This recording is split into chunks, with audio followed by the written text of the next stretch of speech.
So let me show the question first. कौन कौन आमर क्वेश्चन आसूची तो से अनुसार आम डिस्कसन करिबा. Okay.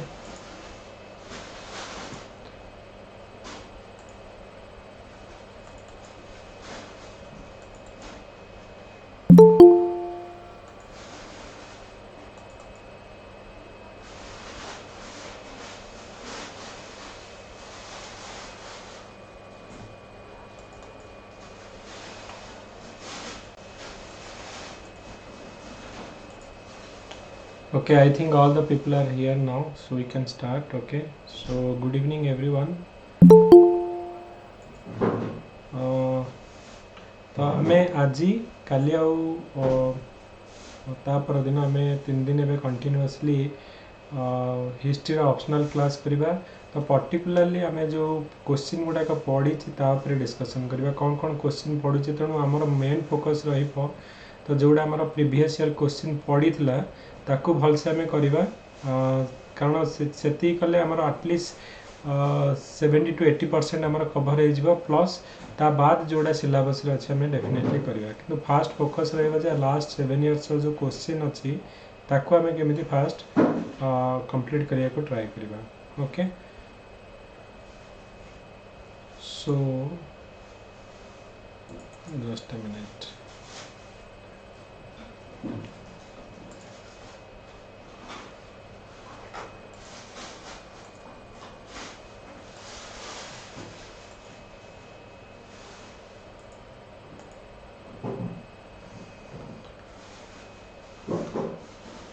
So are you guys able to see the screen now?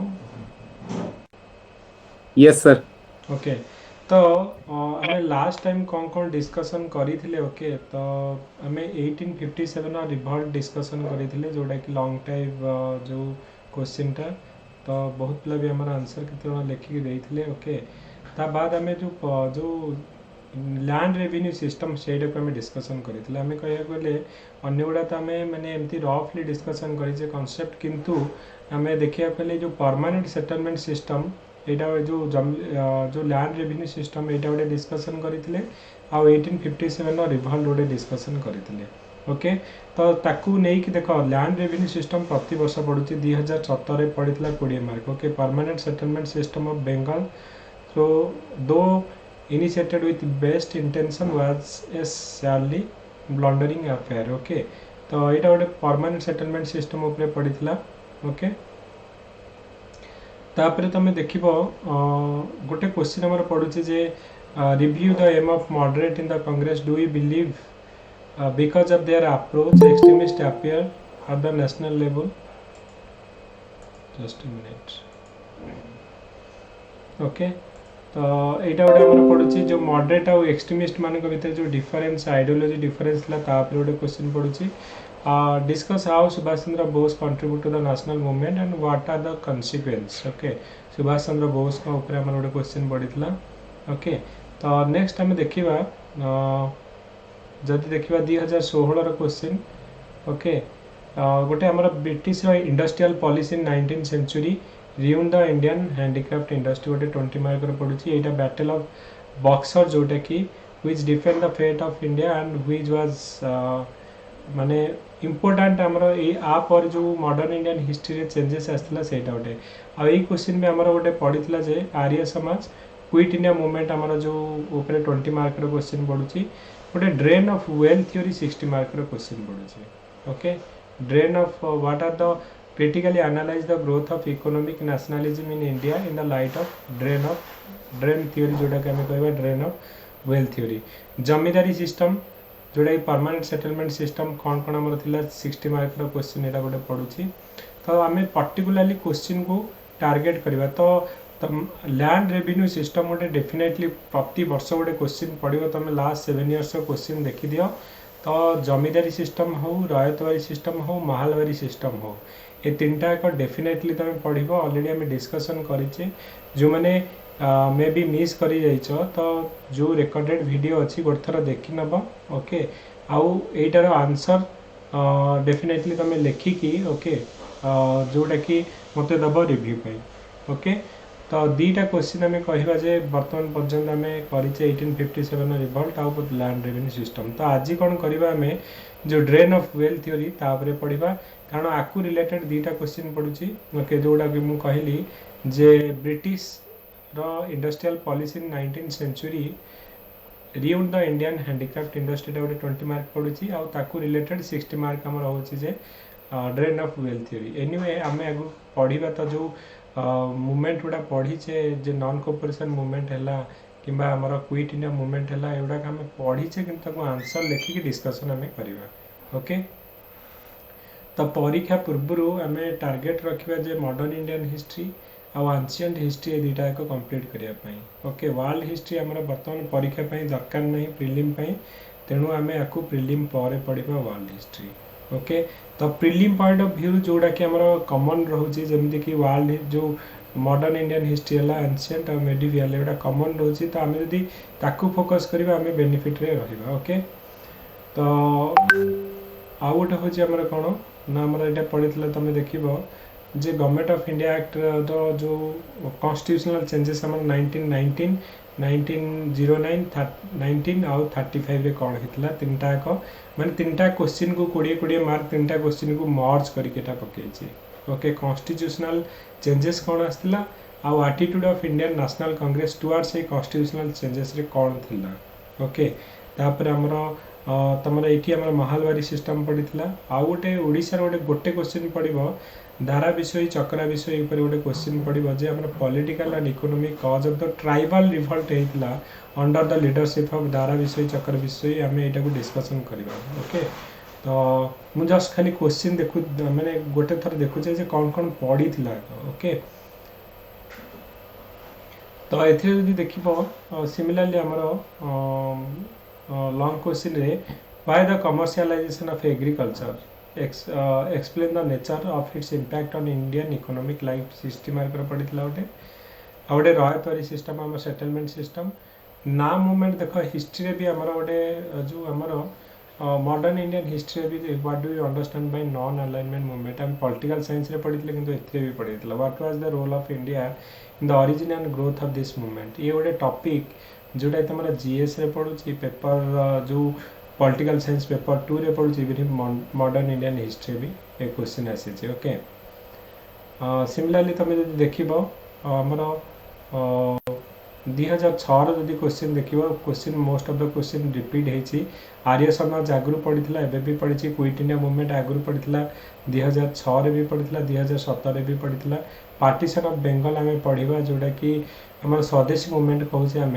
Okay. तो तापर आम गोटे पड़ी ओके आ भितर ड्रेन ऑफ वेल्थ थ्योरी तो ड्रेन ऑफ वेल्थ थ्योरी यहाँ दिथर पड़ी okay. Explain the growth end of economic nationalism in India in the light of drain of wealth theory जोटा कि कंटिन्यूअसली एग्जैक्ट सेम क्वेश्चन टा without any option माने change of word भी नहीं ये same question टा रिपीट होती आउ गोटे आमर 2006 2017 तुम देख क्वेश्चन पूरा रिपीट हो गला भाई तुम लगे जमींदारी सिस्टम पड़ा येस तापर आमर इकोनॉमिक एंड पॉलिटिकल जो लाइफ ऑफ आमर दारा विषय चक्रा विषय तेणु डेफिनेटली जो लास्ट 7 इयर्स क्वेश्चन आमर मस्ट आम करवा कारण मैक्सिमम क्वेश्चन से ही रिपीट हम ता बाद आम कौन करवा ना एतक आम कर सारापर अन्य गुड़ाक जो सिलेबस वाइज गुड़ाक अच्छे देखो करवा ओके। तो आज आम कौन करवा ना डिस्कसन करवा drain of wealth theory so examine the growth and economic national आशा करा कौन कहले भजमन बोले मैक्सिमम सर को ईयर सब रिपीट होबार संभावना अछि तमे धर केते माने तमे भाबा जे एबे 2019 रे जहा एग्जाम होला तार पॉसिबिलिटीज कम हे जो किंतु तार पूर्व 2-3 वर्ष तमे डेफिनेटली देखिबो ओके सर ओके।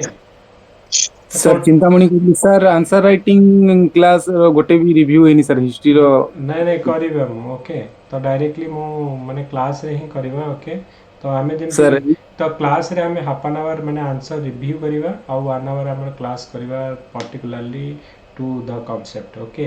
तो सर 8 प्लस आंसर राइटिंग पठे सारी सर हाँ 8 प्लस हाँ हाँ हाँ चिंतामणि ओके तो आम कौन करवा तो आज आम डिस्कसन करवा जो ड्रेन ऑफ वेल थ्योरी यही सब गुड़ाक डिस्कसन करवा काली क्लास रे मु कौन करी समस्त जी रिव्यू करी तो से फीडबैक कौन कौन इम्प्रूवमेंट हबार अच्छी देकी आम क्लास स्टार्ट करवा तो आज आम कौन करवा ना ये जो ड्रेन ऑफ वेल थ्योरी गोटे 60 मार्क पड़ी आम डिस्कसन करवा okay okay sir just a minute तो आमर ये क्वेश्चन पड़ुची जे इकोनॉमिक पॉलिसी आउ ड्रेन ऑफ वेल्थ थ्योरी दीटा क्वेश्चन 60 मार्क ए पड़ुची आमर ओके तो तापर आम टे पढ़ा ये टॉपिक आमर प्रिलिम जी इम्पोर्टाट तो माने ड्रेन ऑफ वेल्थ थ्योरी रू पड़े किंतु मेन हूँ आमर यहाँ हूँ मेन टॉपिक रहा हिस्ट्री जीएस आउ आमर ऑप्शनल टॉपिक रहा ओके तो ब्रिटिश समय कौ भाई आमर इकोनॉमिक पॉलिसी थिला ये जो पॉइंट्स गुड़ाक नि विपिन चंद्र आमर स्पेक्ट्रम बुक रु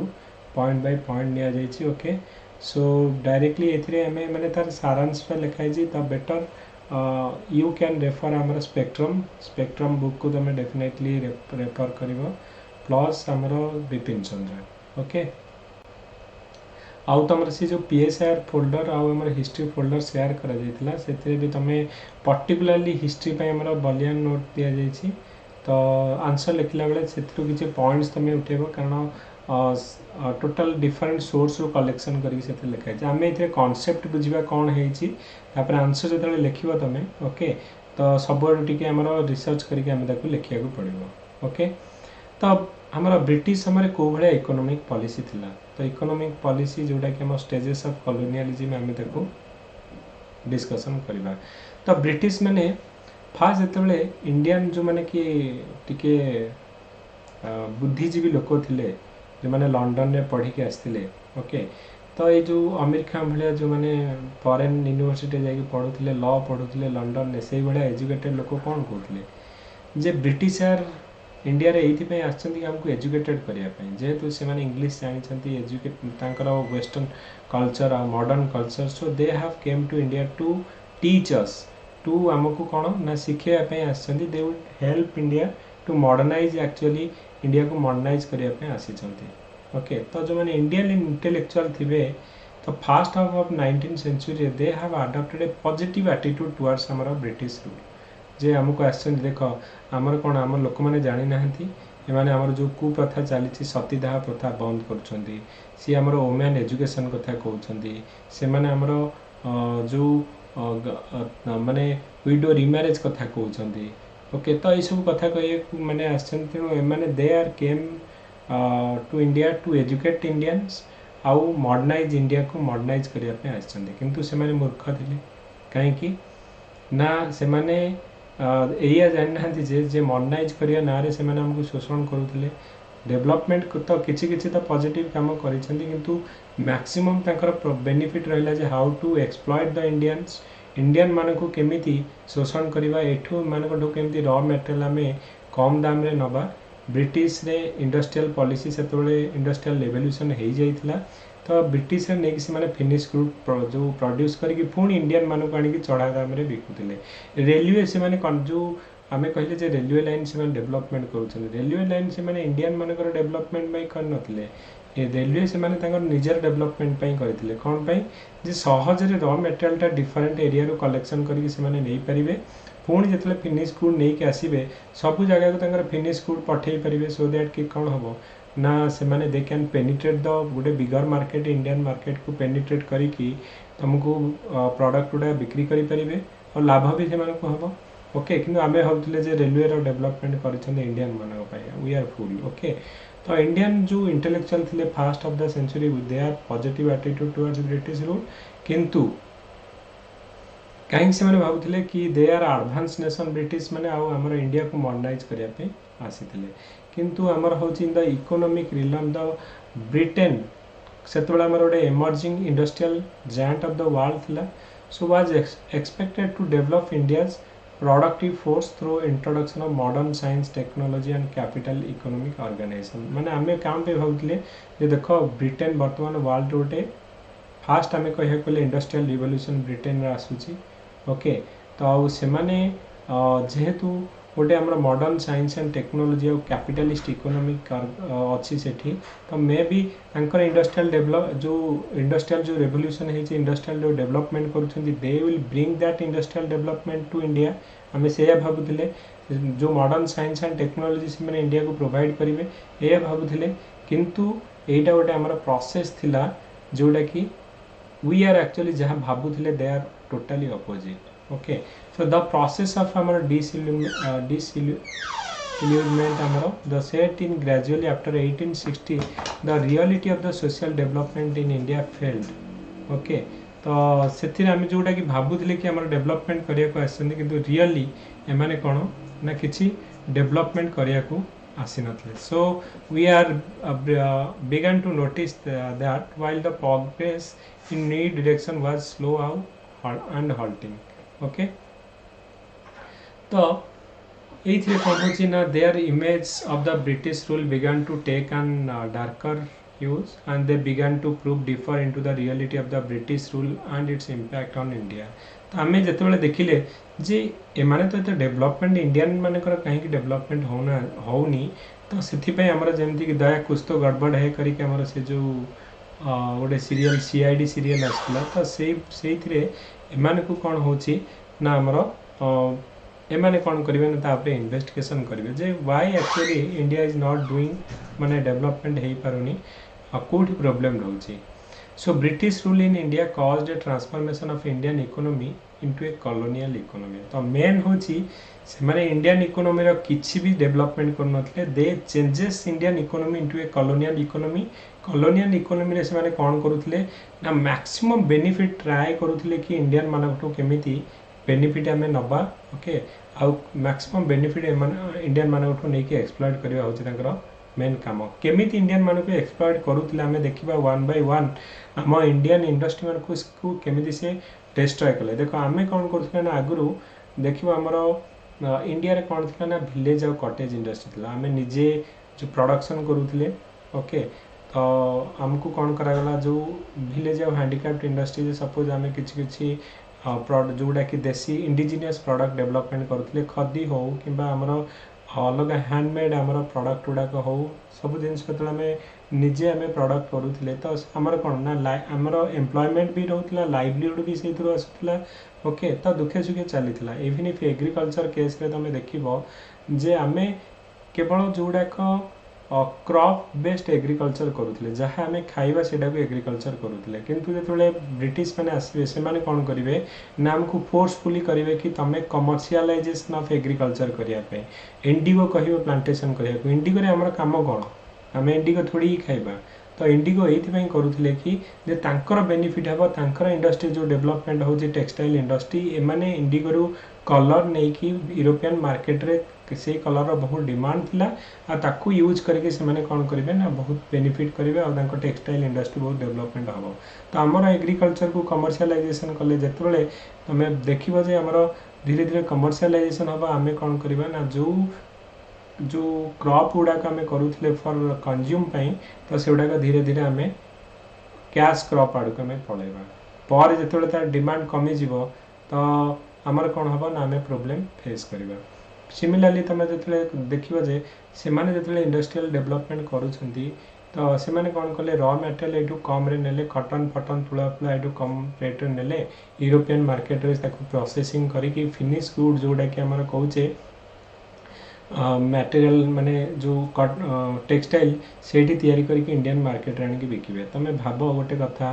आमठू कम दाम रे नेले से सब फिनिश सपोज गोटे पैंट शर्ट जो ड्रेस आमर से बनईकी एमाने कौन करेंगे ना इंडियन मार्केट आनिकी चढ़ा दाम रे बिकिबे आ सी जो नेबे प्रोडक्ट गुड़ा किसी टैक्स लगेनि जो आनिबे भी टैक्स लगेनि ओके तो बिकिबे भी तांकर किसी टैक्स लगेनि किंतु इंडियन प्रोडक्ट जोड़ाक आम सपोज खदी बुणीबा तो खदी रे आमर कौन हाई टैक्स से पकेबे ओके तो आमर जो प्रोडक्टा प्रोडक्ट अपेक्षा बहुत कॉस्टली हो तुम भाव गोटे जिनस जब 500 टकर मिलूँ आउ गोटे जिनस जब 200 टकर मिलूँ आउ तुमको लगे जे सस्ता अच्छी भल देखा तुम कौन कर तुम ब्रिटिश प्रोडक्ट किण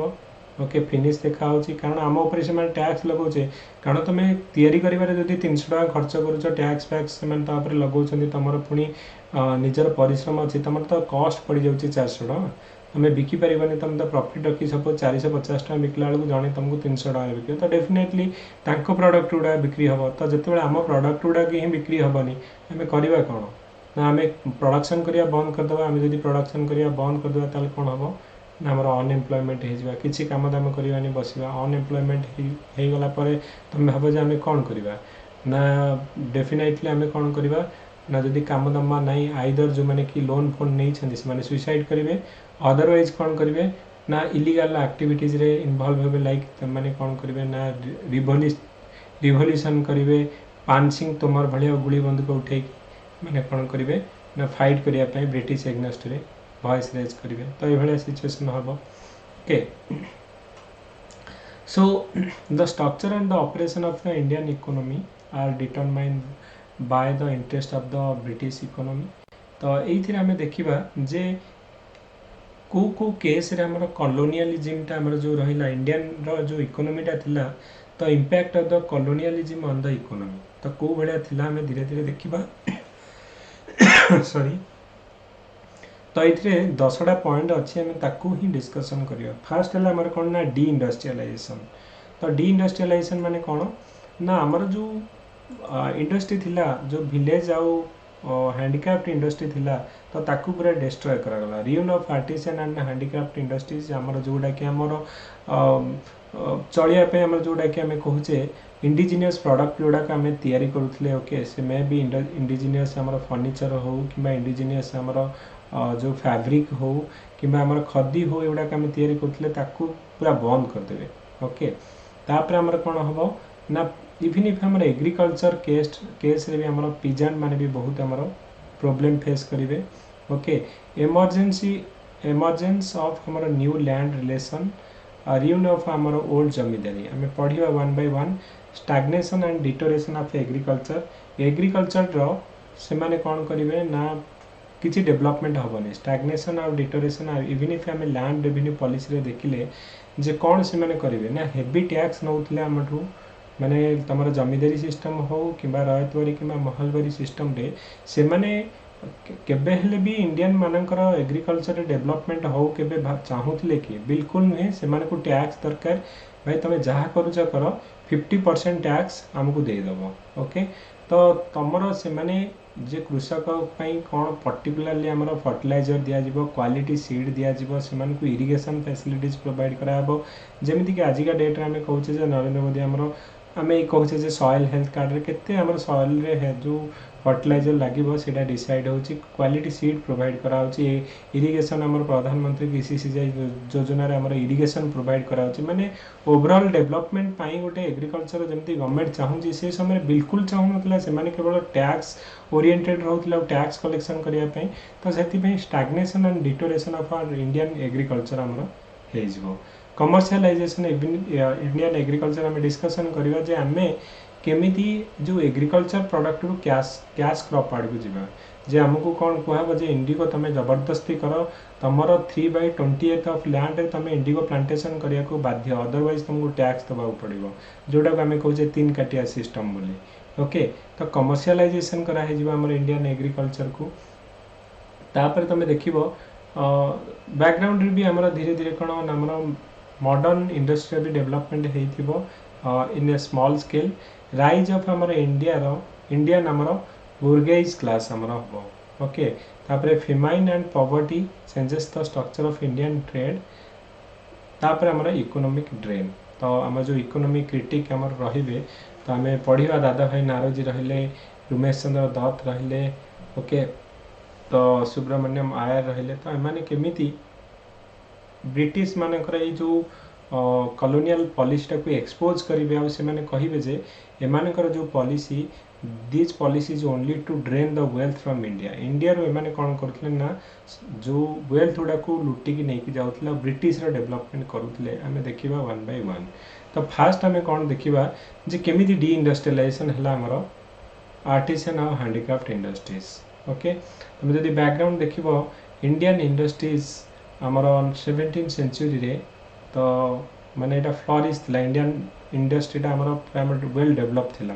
एग्रीकल्चर और इंडस्ट्री बोथ हैड डेवलप थिला almost everything that used to made of our wool or silk relating either to dress of women or furniture of our house are supplied by Indian trade.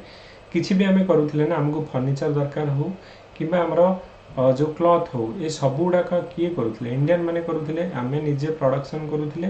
निजे आमे ताथरू माने silk और cotton माने produce करके आमे निजे cloth आमे produce करूथिले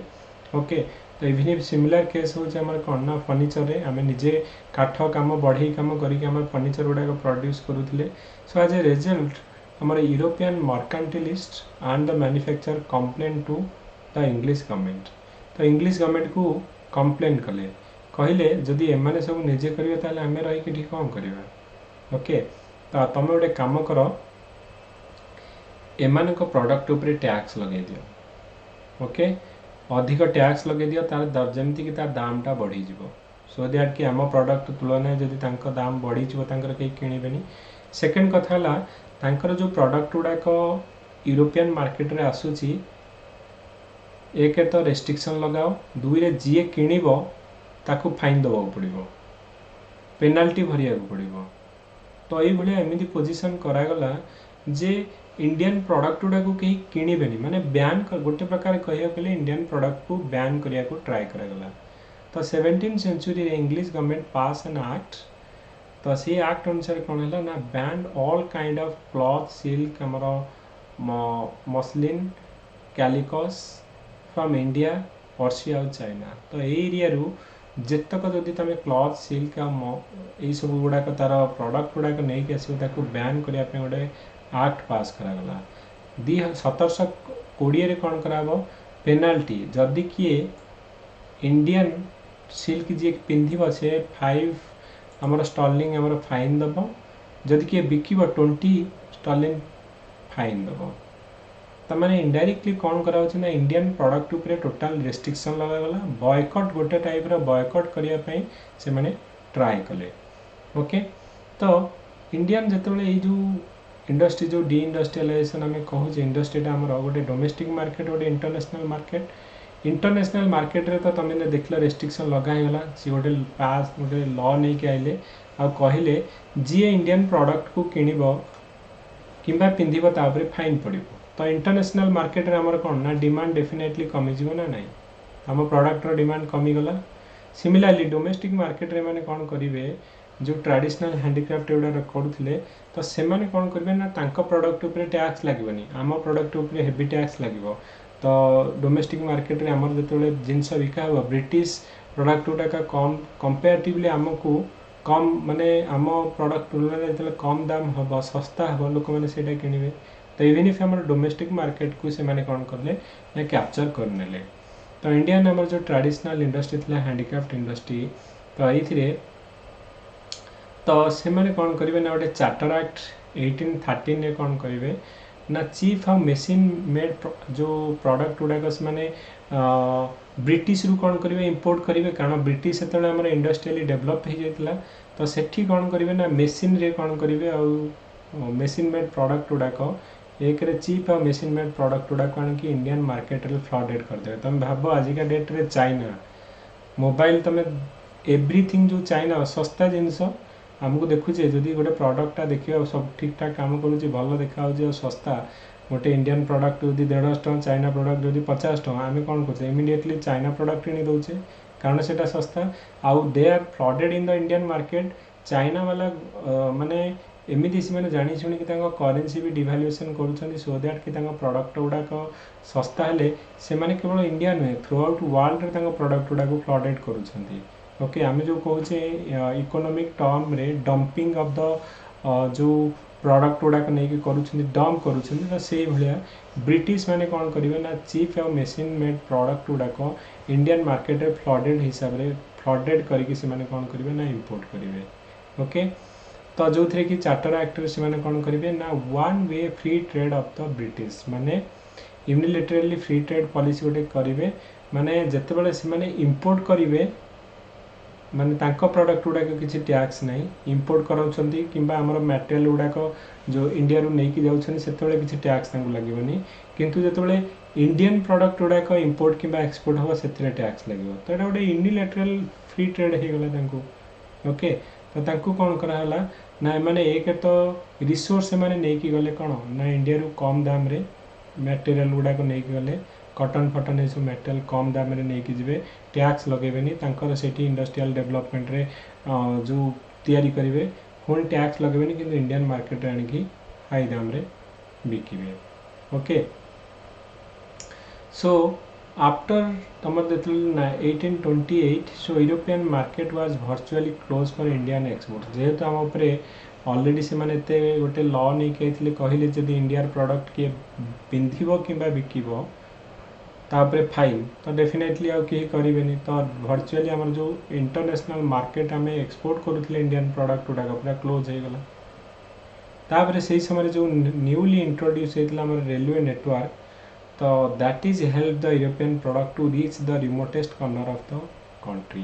माने नेट केवल रेलवे करथिले कौन पे से माने करथिले जो प्रोडक्ट गुड़ाक हम बेंगल ठू धरिकी सेठू काश्मीर धरिकी कन्याकुमारी एक गुजरात रू धरिकी आमर आसाम पर्यंत आमर चारिआडे से माने कौन करेंगे ना रेलवे लाइन थ्रो रे तांकर जो फिनिश प्रोडक्ट गुड़ाक नहीं बिक्री करेंगे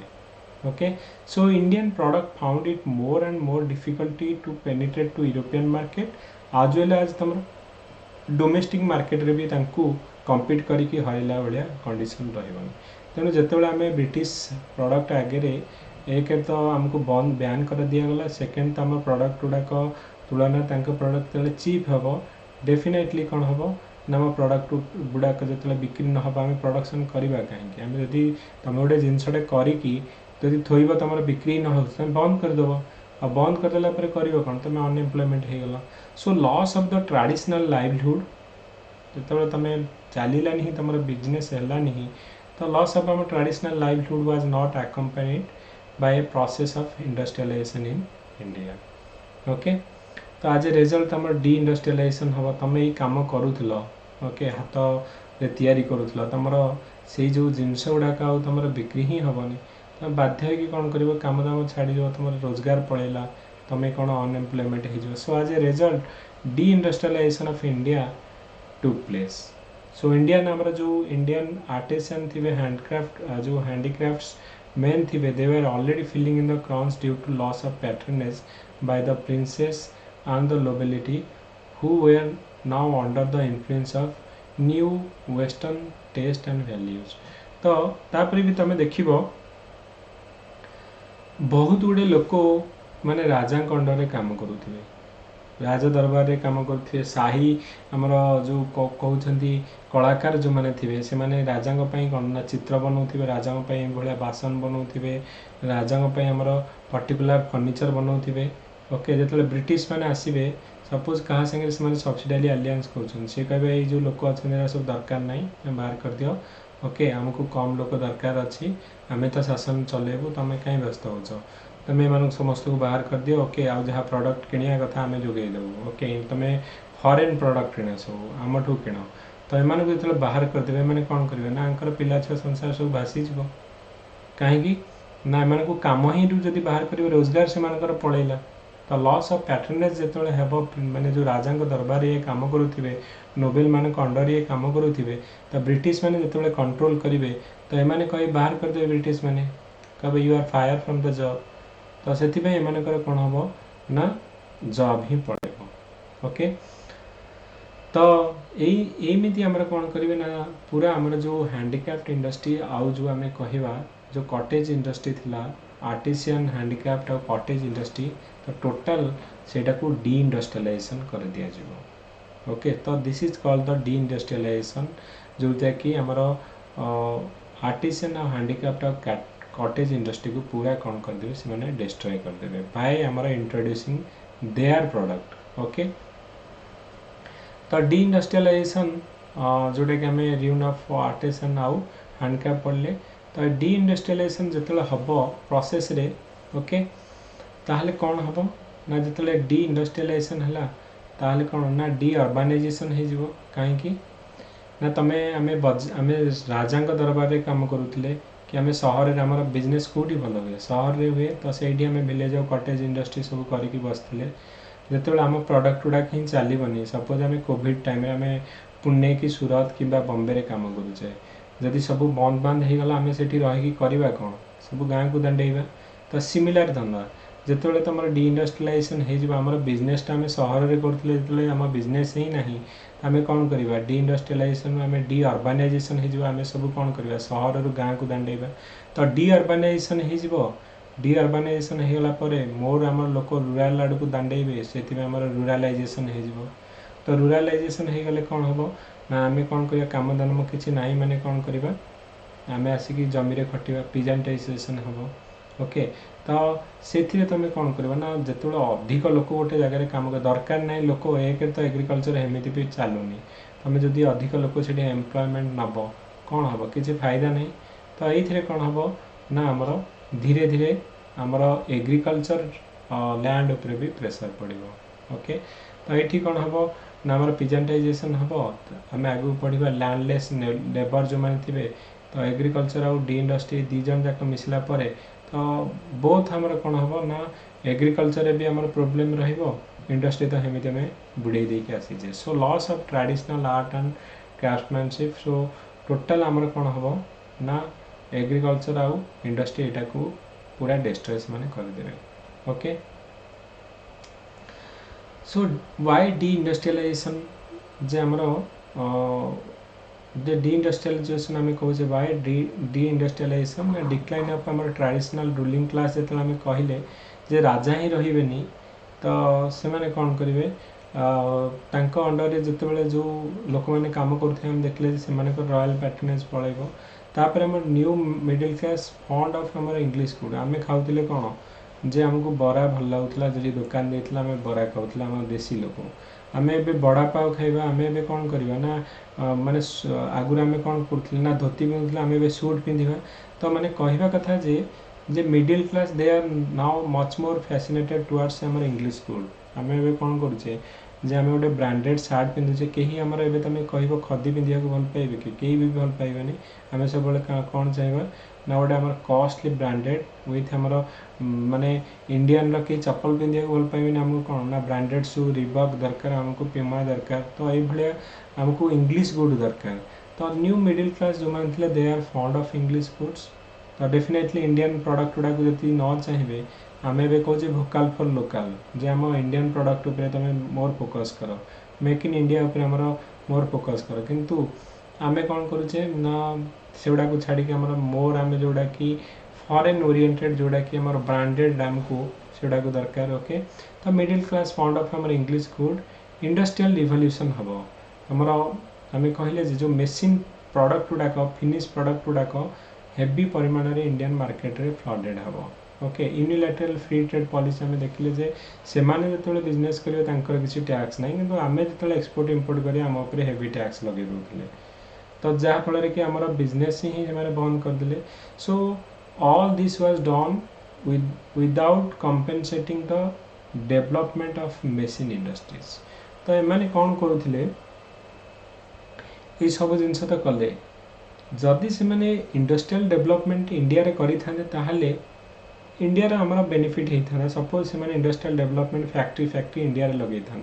ताहले इंडिया लोक मैंने एम्प्लॉयमेंट पाई था साइड रे जो फैक्ट्री साइड रे जो इंडस्ट्री साइड रे अन्यथा आसपास लोक मैंने अलग दुकान बजार करके से भी बेनिफिट पाई था इनडायरेक्टली आम एम्प्लॉयमेंट पाई था कि टोटल इंडस्ट्रियल डेवलपमेंट कले कौटी ब्रिटिश रे सब प्रोडक्ट नेले कौटू इंडिया रू। ओके आणिकी चढ़ा दाम रे बिक्री कले कौटी ना इंडिया रे। तो without developing the Indian industries they are trying to exploit the Indian resource। तो सेटा हूँ मेन कज। ओके सो इंडिया कौन कला ना आगु कौन ना नेट एक्सपोर्टर थिला आमे प्रोडक्शन करुले सफिशिएंट जोड़ा आम बड़का रोला आम एक्सपोर्ट करुले कि बर्तमान कौन है ना India become a net importer. Okay तो आगु आम एक्सपोर्ट बंद कर दिगला आमको बाहर को अभी आम प्रोडक्ट गुड़ाक बिक्री भी है तो सबू आम ब्रिटिश प्रोडक्ट आनिक इंडियन मार्केट में फ्लडेड करागला तेणु आम एक्सपोर्ट टाक बंद कर दिगला आम कौन कले ना खाली किणिले। सो नेट इम्पोर्टर आम India become a net importer हो। ओके तो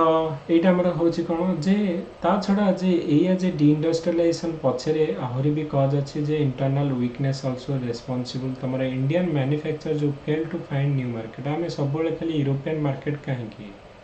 we should have see some other market आमर जो अलग जो अच्छी अरब कंट्री गुड़ाक से गुड़ाक आम आडभेंचर करिया कथा से संगे जदि यूरोपियन मार्केट आम बंद अन्य कंट्री गुड़ाक संगे आम जदि बेटर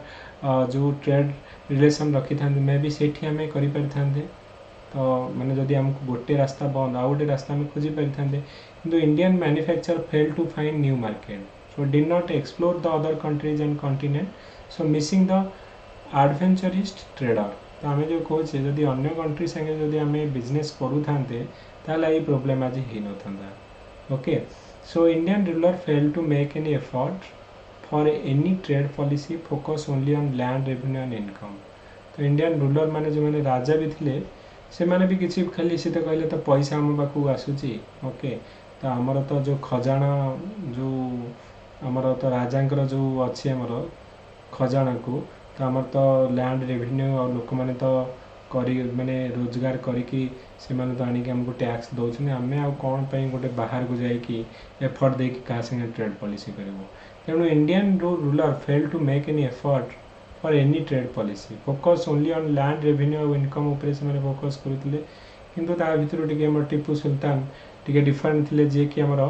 डिफरेंट कंट्री संगे ट्रेड डेवलपमेंट करने ट्राए करते पर्टिकुलरली फ्रेंच मान संगे ओके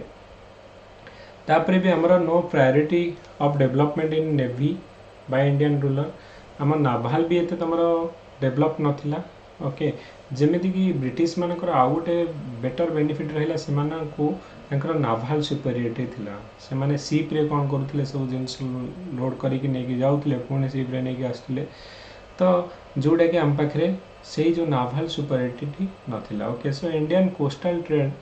मोनोपोलाइज्ड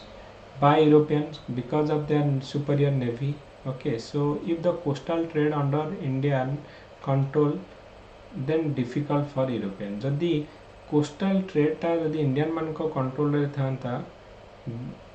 ताहले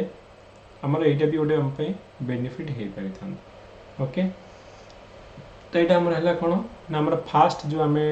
डी इंडस्ट्रियलाइजेशन कथा कहले 20 मार्क भी पढ़ी यहाँ ओके तो कौन कौन आम डी इंडस्ट्रियलाइजेशन लिख तुम जहाँ आम देखिले कौन डी इंडस्ट्रियलाइजेशन जो है कि आम यूनिलैटरल फ्री ट्रेड पॉलिसी थिला इंडस्ट्रियल रिवोल्यूशन आमर कौन होता ना ब्रिटिश रे होता जो थे कि माने चीप एंड जो मेसीन प्रोडक्ट फ्लडेड होता इंडियन मार्केट रे जहाँफल कि इंडियन जो हैंडिक्राफ्ट आउ कटेज इंडस्ट्री को डिस्ट्रॉय कले तुम डी इंडस्ट्रियलाइजेशन आम तुम जान डी अर्बानाइजेशन हम कारण लोक मैंने सब सहर गाँव को आसवे डी अर्बानाइजेशन रु रूरालाइजेशन हम पिजेंटाइजेशन हम आम प्रेसर पड़ो जो एग्रीकल्चर उपरे आम तापर डिस्कसन कले केमिति से माने हमर इंडियन प्रोडक्ट उपरे टैक्स लगौले ओके तापर बैन करते गोटे लॉ नहीं कही जो थे कि इंडियन जदि कौन सी एक्सपोर्ट प्रोडक्ट को कहीं किणवे कि बिकवे फाइन पड़ूला यूनिलैटरल फ्री ट्रेड पॉलिसी कथा आम कहले तो ये सब गुड़ाक तो आम लिख 20 मार्क क्वेश्चन तो जो क्वेश्चन आम पड़ी जे how the deindustrialisation actually Indian economy को अफेक्ट करथिला तो एटा होची तार ये तो सब पॉइंट गुड़ाक लिखा इकोनॉमिक जदि 60 मार्क किंतु जदि 20 मार्क भी पड़ी तो यहाँ तुम लिखिपर केमी आम रॉयल पैट्रोनेज जिते ब्रिटिश मैंने नहीं गले गोटे प्रिंसली स्टेट को तो रॉयल पैट्रोनेज केमी जो लोक मैंने जो मैंने थिले से पड़ेगा ओके तो ये सब पॉइंट गुड़ाक तुम लिख सो it is clear now fast point clear yes sir car किसी डाउट अच्छे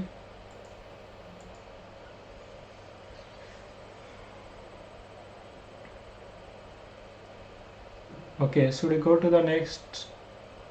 top माने point सर माने टेरिटरी भी एक्सपेंड करूथिले कि सर से टाइम पीरियड रे हाँ टेरिटोरी एक्सपांड करूथिले ना तमे देखो ना हमर टेरिटोरी तो से माने कोन करथिले हमर जो 1764 ओके 1764 रे कोन हेतिला को सर प्लासी हेतिला 1757 रे ओके 57 ता परे 1764 होची battle of Buxar okay Buxar sir Buxar हाँ ओके बैटल ऑफ बक्सर होची गोटे turning point in the modern Indian history काहे कि ना ता पूर्वरु ब्रिटिश माने कोन करूथिले ना ट्रेड करूथिले ओके से माने टैक्स दउथिले ओके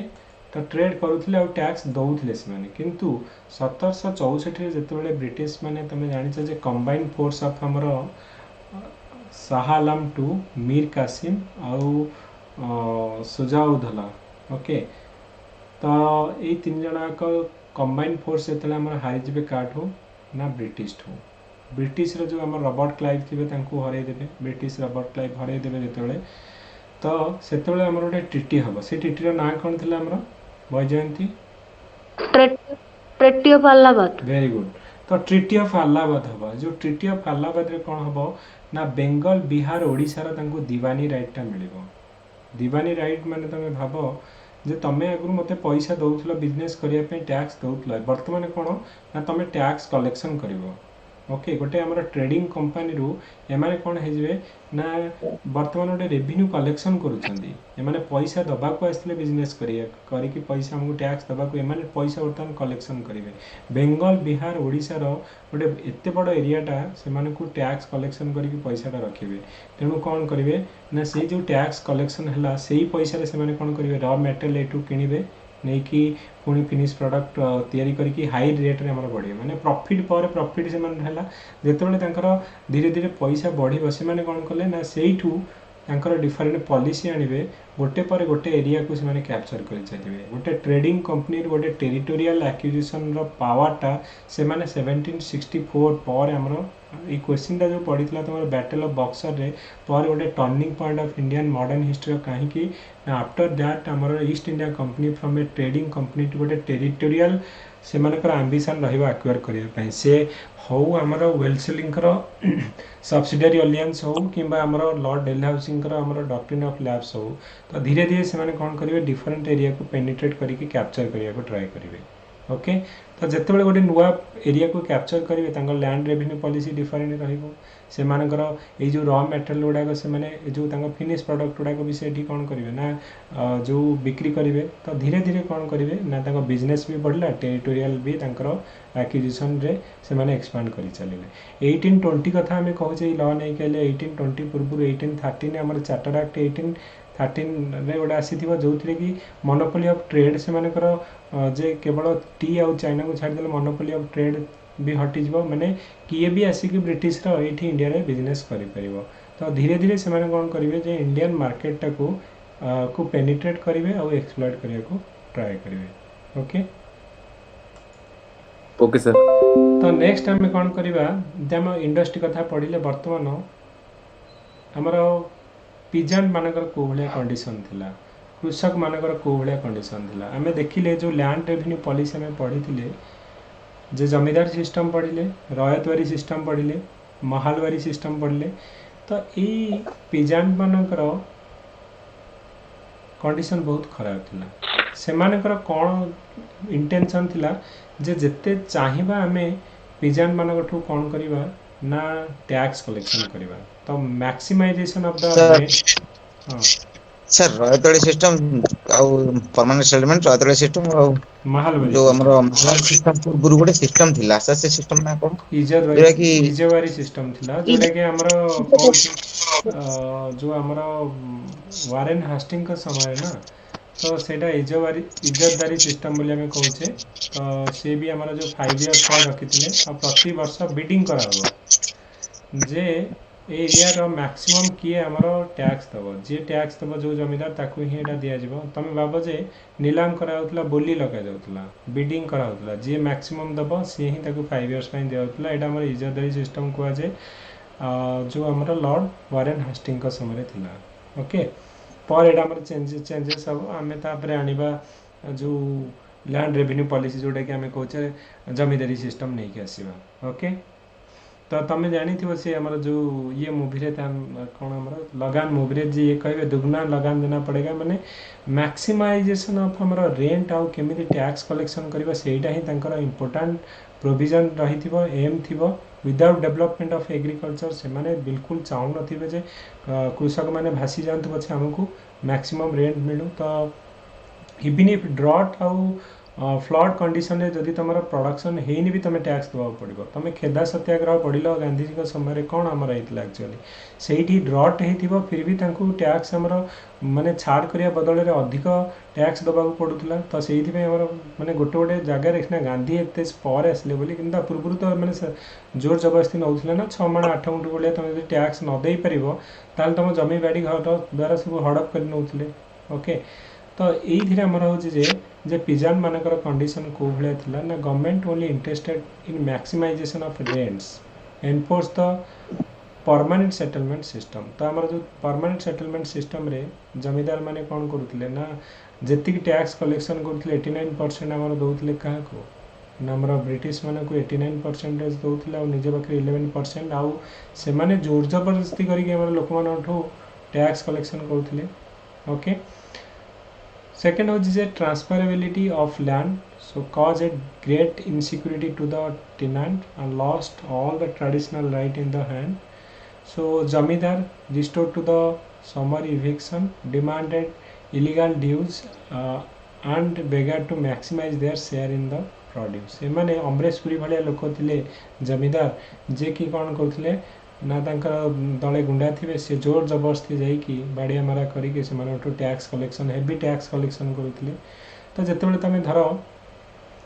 दी आड़ तुम ओभर बर्डन रोला मुझे जड़े कृषक मुझे चाष करी मो पाखे पैसा नहीं मुझे क्या पाखक साहूकार पाखक जी मनी लेंडर पाखक जी तो मनी लेंडर मत पैसा दब ओके तो पैसा देलापर मुझे चाष करी चाष कलापर जमीदार किसी आमर पैसा माने टैक्स आमर 50% नहीं गला आउ जो 50% रहिबो तो से कौन रहिबो ना मु साहूकार ठू पैसा आनी देवी तापर मत बचापी बहुत लिटिल मो पाखे रोला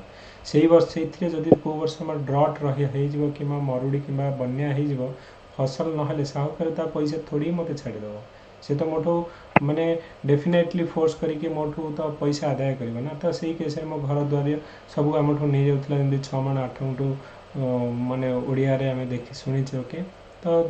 से माने कौन करथिले ना जदि तुम पैसा न दे पारिबो आइदर तुम कौन करियो ना घर द्वारा बिकिक दब अदरवाइज तुम कौन करिवो ना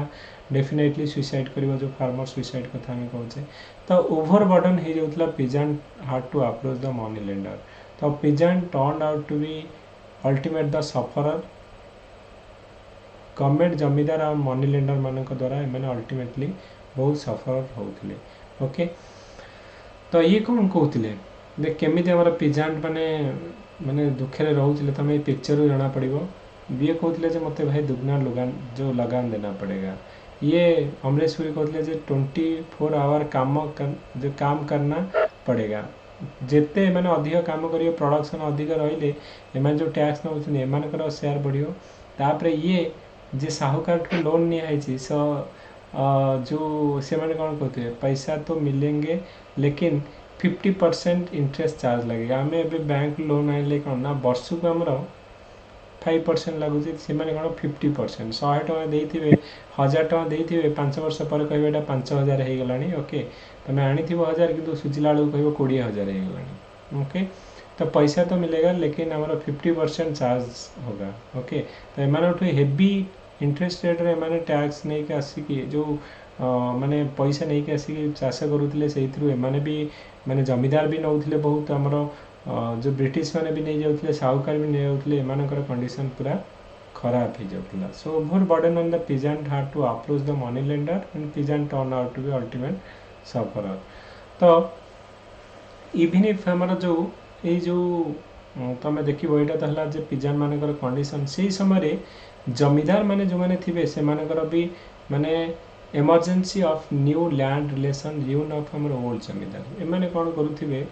जो जमीदारी सिस्टम में आम कौन थे ना आमर ऊपर रही ईस्ट इंडिया कंपनी तले रही फार्मर जी की चाष करेंगे मझीरे रही आमर किए जमीदार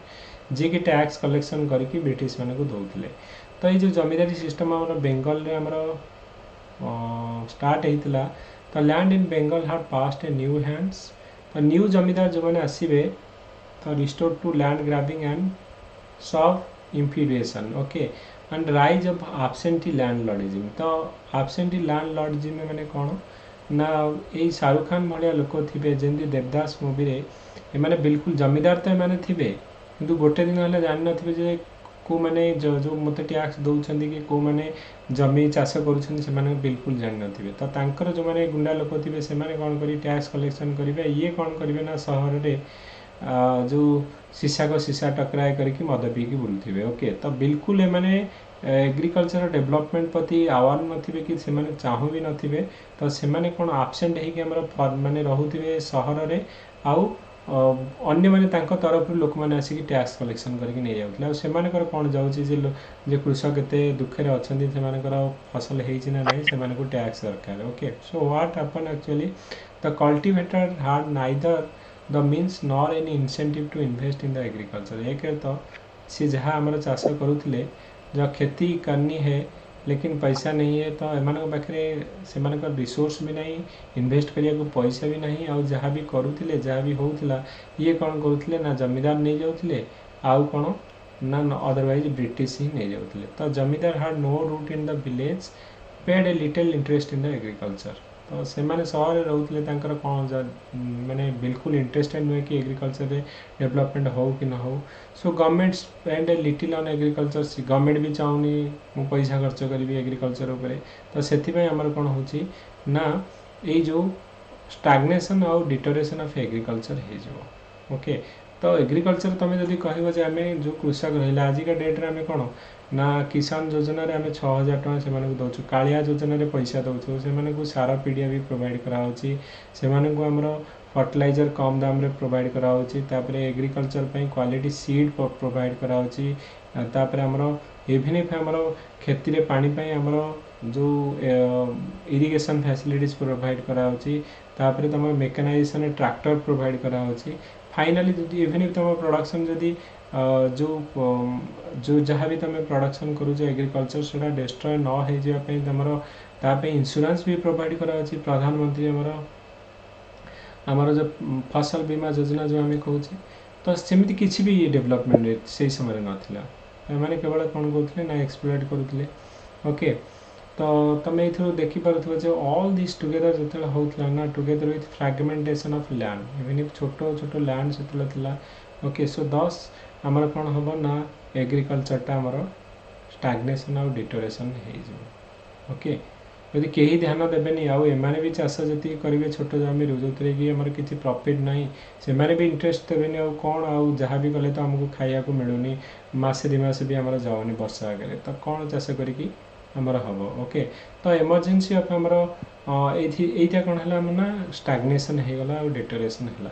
तापर कौन हम ना कमर्शियलाइजेशन ऑफ इंडियन एग्रीकल्चर को कमर्शियलाइज कराइज तुम आगुरी आम कौन ना धान गहम ओके सब बिरी मुग आम तैयारी कहीं आम कंज्यूम करूँ आमर एटा पर्सनल कंजप्शन आमर यूज कराला किंतु जितेबाला आमर ब्रिटिश माने आसिले से माने कौन कले ना टोटल एग्रीकल्चर लाइफ को ही चेंज करदे से माने कमर्शियलाइजेशन करेंगे जोड़ाक बेनिफिट हम तो से भाया से फोर्स करेंगे कि इंडियन कृषक मानक एग्रीकल्चर करने को ट्राए करेंगे सो एमरजेंस ऑफ आमर कमर्शियलाइजेशन ऑफ एग्रीकल्चर हो सो एग्रीकल्चर आमर कौन ना had been a way of life rather than a business enterprises now agriculture began to influence by आमर कमर्शियल कंसिडरेशन ओके तो specialized crop began to grow not our consumption in village but for the sale in national और international level तो national और international जो level रे आमर जो गुड़ाक demanded crop ताकू ही आमर कौन करा ना फसल से गुड़ाक करने फोर्स करेंगे तो कमर्शियलाइजेशन एग्रीकल्चर तुम कमर्शियल क्रॉप लाइक आमर cotton jute groundnut oilseed sugarcane tobacco so these are more आमर रेमुनेरेटिव दैन फूड ग्रेन तो युवाक प्रोडक्शन करने को फोर्स करा तो जो मैंने इंडिगो भी आमर तो जो मैंने मना करेंगे कि आम इंडिगो प्लांटेशन करूँ तो ताहले कौन हम ना से डेफिनेटली फोर्सफुली करा अदरवाइज से आमर टैक्स लग तो कमर्शियल क्रॉप लाइक आमर cotton jute groundnut oilseed sugar corn tobacco development of plantation sector तुम टी कॉफी रबर इंडिगो तो युवाक आम आगु करूँ कि ब्रिटिश आसला आमको फोर्स करके टी कॉफी और रबर और इंडिगो प्लांटेशन करने को कहे okay so for the Indian pigeon commercialise seems a force process आम इच्छा आम चाहून कि आम धान गम बुणिले आम सेगुड़ाक कौन करूँ ना रखुले खायापी आम निजर कंजप्शन आमको जोर जबरदस्ती कहब तुम को इंडिगो प्लांटेसन कर रबर प्लांटेसन कर आम भावुले जोड़ा करूँ कौन तो एम कौन कहले ना कमर्शियलाइज कले आम पैसा देवु तुम कर आउ फोर्स करूँ आमको करने ओके। तो आमर जोटा कि आम कहे कमर्शियलाइजेशन ऑफ एग्रीकल्चर इंडस्ट्री तो commercial crop as well as plantation sector आम करूँ जो थी कि फोर्स करके आमको करूँ ओके। तापर तुम देख डेवलपमेंट ऑफ मॉडर्न इंडस्ट्रीज तो मॉडर्न इंडस्ट्री डेवलपमेंट कथा आम कहते तो second half of 19th century that modern machine based industry started coming up in India. तो फास्ट आमर cotton textile mill was set up in 1853 in Bombay by आमर काउसेजी नाना भाई okay. तो काउसेजी नाना भाई आमर फास्ट टेक्सटाइल मिल आमर बॉम्बे ट्राए करेंगे तो मॉडर्न इंडस्ट्री मशीन आमर धीरे धीरे इंडिया को आसो। So there was a rush of foreign capital in India at that time due to prospect of high profit availability of cheap labour and cheap readily available raw material and ready market India. तो समस्ते India को दांडे भी कौन पाई समस्ते India को आस try करेंगे आसिक business करने कारण इंडिया गोटे ह्यूज मार्केट थी एत बड़ तुम इवन इफ आज का डेट रे आम देख यूरोपटा जो बड़ हेनी इंडियाटा तार माने कह गले तार बिग कारण आम कहुए जे इंडिया जी लोक प्रति वर्ष जन्म नौ we are adding one Australia every year. तो इंडिया आम प्रति वर्ष गोटे गोटे ऑस्ट्रेलिया ऐड करुचे। तो वन ऑफ माई आम जो मुझे नॉर्वे थी मुझे कहली माने मोर क्लाइंट को you can come to India so they are telling that India is not a country it is a continent okay. आम यूरोपटा जिते बड़ हेनी इंडियाटा तो इंडिया माने आमर गोटे डिस्ट्रिक्ट कटक डिस्ट्रिक्ट जी बड़ हम तर छोट छोट कंट्री जो लक्समबर्ग अच्छी कि डेनमार्क अच्छी छोट छोट कंट्री हम आमर गोटे डिस्ट्रिक्ट सांगे गोटे स्टेट सांगे गोटे पूरा कंट्री सामान हम ओके। तो छोट छोट आमर कंट्री गुड़ाक अच्छी तो इंडिया इटसेल्फ है गोटे आमर बिग आमर कंटिनेंट तो गोटे big market for them even if तुम चीप लेबर इवन इफ आजिका डेट रे भी तुम देख इंटरनेशनल मार्केट कहीं इंडिया को आसा ट्राए कर कारण ये आमर ह्यूमन रिसोर्स चीपली मिल जाऊँगी। तुम यूरोप मार्केट रे सॉरी एसी जो यूएस मार्केट रे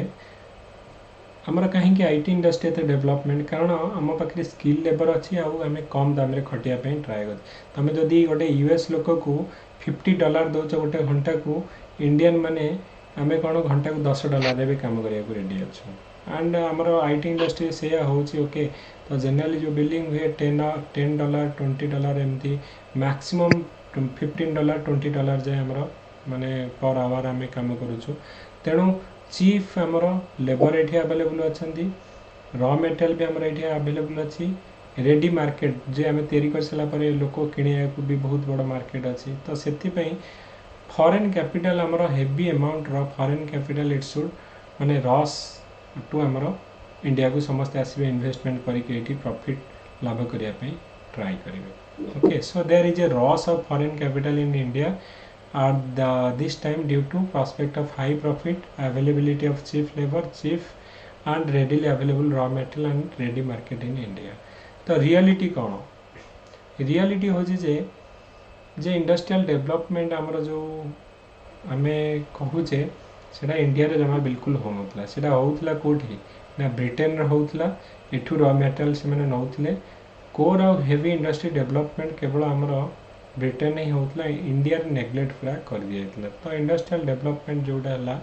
core and heavy industry and power generation was neglected some regions were favoured more than other causing a regional disparity. तो जो एरिया जमी बॉम्बे आम कहले टेक्सटाइल इंडस्ट्री डेवलप है अन्य गुड़ा तो हो पारानी तेणु रीजनल डिस्पैरिटी रोचे। तो जमीक आम कहचे ओडिशा रीजनल डिस्पैरिटी अच्छी जे आम वेस्टर्न ओडिशा रे हेमिति डेवलपमेंट हो पाने जमीक ईस्टर्न ओडिशा रे होची प्राय आमर इंडस्ट्री एजुकेशन हब सब आमर कटक भुवनेश्वर पुरी खोर्धा यही सब आमर रहा जाजपुर यही सब इंडस्ट्री गुड़ा रहा किंतु वेस्टर्न ओडिशा आमर टिके लेस डेवलप हो तो रीजनल डिस्पैरिटी हो जाउची। सिमिलरली आमर से समय जो एरिया गुड़ाक आमर टिके इंडस्ट्री डेवलपमेंट है तो से आमर डेवलप हो गला माने मॉडर्न है आ जो गुड़ाक डेवलप हो पारानी से बैकवर्ड हो रही सो रिजनल डिस्पैरिटीज माने क्रिएट हो ओके तापर हमरो राइज ऑफ इंडियन बोर्गेज क्लास बोली ओके सो इंडियन रो जो मिडिल क्लास हमें कहले जो बोर्गेज क्लास हमें कहूचे तो Indian trader money lender banker ये मैंने हे आमर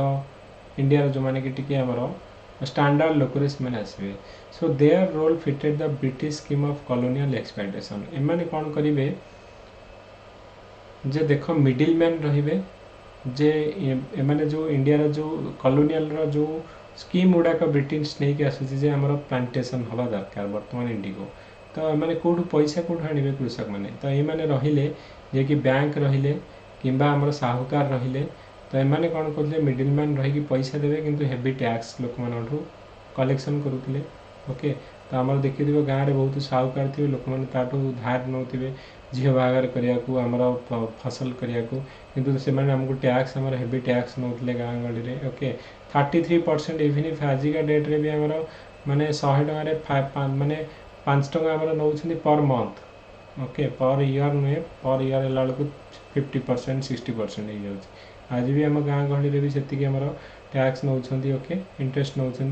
सो they are role actually fitted in the British scheme and of the colonial exploitation एमाने कौन करते जे लोक मानकू पैसा देकी हेवी टैक्स नौते इंटरेस्ट नौते सॉरी टैक्स कुछ इंटरेस्ट नौते तो पैसा तो मिलेगा लेकिन 50% चार्ज होगा ओके तो लाला लाला कहूଥିଲେ हाँ हाँ लाला कहूଥିଲେ सर हिंदी रे अच्छा जो अच्छा हाँ हाँ लाला सेठ ओके सेठ कहते हाँ ओके हाँ सर ओके तो मैंने इन दोनों को पैसा दूंगा तो एमाने कौन बड़ बैंक वाला एमान को दौले पैसा एमाने कौन करते even if sell imported product to end user एमाने कौन करते ना ब्रिटिश प्रोडक्ट गुड़ाक इंपोर्ट करके माने तुम डीलर जो मैंने थे तो से ब्रिटिश प्रोडक्ट गुड़ाक किणवे लोक मानक नहीं आम चढ़ा दाम बिकिबे से भी प्रॉफिट रखिकी तो ये आमर होता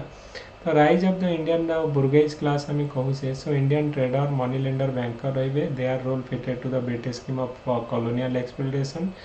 इंडियन मनी लेंडर माने कौन ना provided loan to hard pressed agriculturist तो जो मैंने एग्रीकल्चरिस्ट थे आमर फार्मर रहिले पिजांट रहिले तो से मनी लेंडर माने साहूकार माने पैसा देते दस facilitated the state of collection of revenue okay तो जदि न दे पार तुम धान गहम घर द्वारा जहाँ थी सब नहीं जाए इंडियन ट्रेडर माने कौन करेंगे ना क्यारेड आमर imported British product to the remotest corner तुम भावे डीलर एम रही कौन ना होलसेल दाम सब ब्रिटिश प्रोडक्ट गुड़ा किणवे जो रिमोटेस्ट कॉर्नर को लेकिन गाँ गलिया नहीं चढ़ा दाम बिकिबे ओके तो एम गले डीलर ये जो इंडियन ट्रेडर रहिले आउ इंडिजिनियस बैंकर जो मैंने रहिले कौन ना दी जन को पैसा देवे सो indigenous banker help both in process of distribution and collection तुम्हें बिजनेस कर तो डीलर हे तो ठीक अच्छे मुझे बैंक को तुमको लोन देवी आउ तुम नियो बिजनेस करके मत कौन कर ना इंटरेस्ट पेमेंट कर तो ये दी जन जाक को मनी लेंडर हेले कि इंडियन ट्रेडर एम को लोन दौले तो इंडिजिनियस बैंकर जो मैंने कि help both in process of distribution and collection okay तापर हूँ जे ता छड़ा इंडियन कॉलोनियल पॉलिसी टाइम रे हमर फेमाइन और पॉवर्टी थिला तो रेगुलरली ये सब तो हमको एक्सप्लॉइट करूले हेवी टैक्स नौले ओके तो साहूकार मैंने भी लुटुले आमर तुम डी इंडस्ट्रियलाइजेशन है तापरे आमर तुम देखला जे आमर स्टैग्नेशन और डिटोरेशन ऑफ एग्रीकल्चर है कमर्शियलाइजेशन ऑफ एग्रीकल्चर है ता बाद फेमाइन और पॉवर्टी प्रति वर्ष आमर बन्या हे बात्या हे पुणी मरुड़ी हे ओके तो से कौन हम ना फेमाइन और पॉवर्टी जो regular occurrence of famine become a common feature about daily existence in India हमें देखिए change in structure of Indian trade also contributed to the food security famine were not just आमर food grain scarcity based phenomena but were a direct result of poverty हमें जदि लोक मैंने जो वर्ष मरुड़ी पड़ो अकाल मरुड़ी पड़ो तो लोक मैंने खाया को पाइबे तो जो एक तो तुम आनी जो जो जहाँ माने लोन नहीं थी तुम जदि फूड ग्रेन प्रोडक्शन ही ना एग्रीकल्चर प्रोडक्शन ना तुम सुझीब कौटू तेणु तुम जी तुम पाखे धर संचय करके रखीच ताकू बिकी बाकी सुझीब ना घर द्वारा जीव तेणु तुम गोटे लोकटे आमर पॉवर्टी लेवल तलक आसीज तुम देख 1950 19 भितर 2.5 crore लोक आमर केवल मरीजे ड्यू टू आमर फिमाइन 1878 तुम जान 1878 गोटे ग्रेट फिमाइन आसो जो थे कि बेंगल एरिया बहुत लोक मरीजे दिल्ली दरबार करुवे लॉर्ड लिटन आम पढ़ी जे कहब जे जो लोक खाया पाऊना लोक मरी जाऊँगी माँ को दुर्भिक्ष सेठी ये कौन कर मौज मस्ती करके दिल्ली गोटे दरबार करी राणी को डाकिकी ओके सी गोटे नाच गीत कर लोक क्रिटिसाइज करेंगे पेपर लिखे देख एम जमा सिंपाथी ना इंडियन मान प्रति आम आड़े खाया पाऊनु जमीक आम ए कहे किए कौटी मु फेसबुक रे देखी जे मयूरभंज सिमिलपाल निआ लगी जाइए किंतु मयूरभंज आम प्रीमियर लीग होची ओके तो नेता मंत्री माने प्रीमियर लीग रे माति किंतु इे आमर नेचुरल जो आम सिमिलपाल अच्छी जोटा कि बायोस्फीयर रिजर्व भी आमर कहे one of India biosphere reserve national park भी सीटी निआ लगी पूरा जंगल ध्वंस हो जाए no one is care about this thing तो सिमिलरली आमर कौन हम ना 1878 रे जो आमर फिमाइन हो लॉर्ड लिटन कौन करेंगे ना राणी को डाकिकी से दिल्ली रे नाच गीत करोगे ओके दिल्ली दरबार बोली आम कहे तो आम न्यूज पेपर छापिबे आम खाया पाऊनु तुम ये नाच गीत कर you are not at all sensitive and माने सिंपाथी टुवर्ड्स इंडियंस तेणु ये कौन करेंगे कहे मो ना कहीं छापुज कहीं न्यूज पेपर सब गुड़ा बंद करदे तुम वर्नाकुलर प्रेस एक्ट नहीं आसवे कहे जी मो ना छाप तार सब माने न्यूज पेपर और प्रेस को बंद करदेवी सीज करदेवी तुम पूरा जहाँ भी जो देच तुम कसन मनी सब बंद माने जीव तुम ओके तुम वर्नाकुलर प्रेस एक्ट नहीं आसवे तो से सेमती आम 1850 रु 1900 भितर 2.8 crore केवल मरीजे ड्यू टू फिमाइन ओके तो प्रॉपर्टी ड्यू टू फिमाइन जो जिते आमर मरुड़ी हम तो लोक मैंने डेफिनेटली कौन हे ना प्रॉपर्टी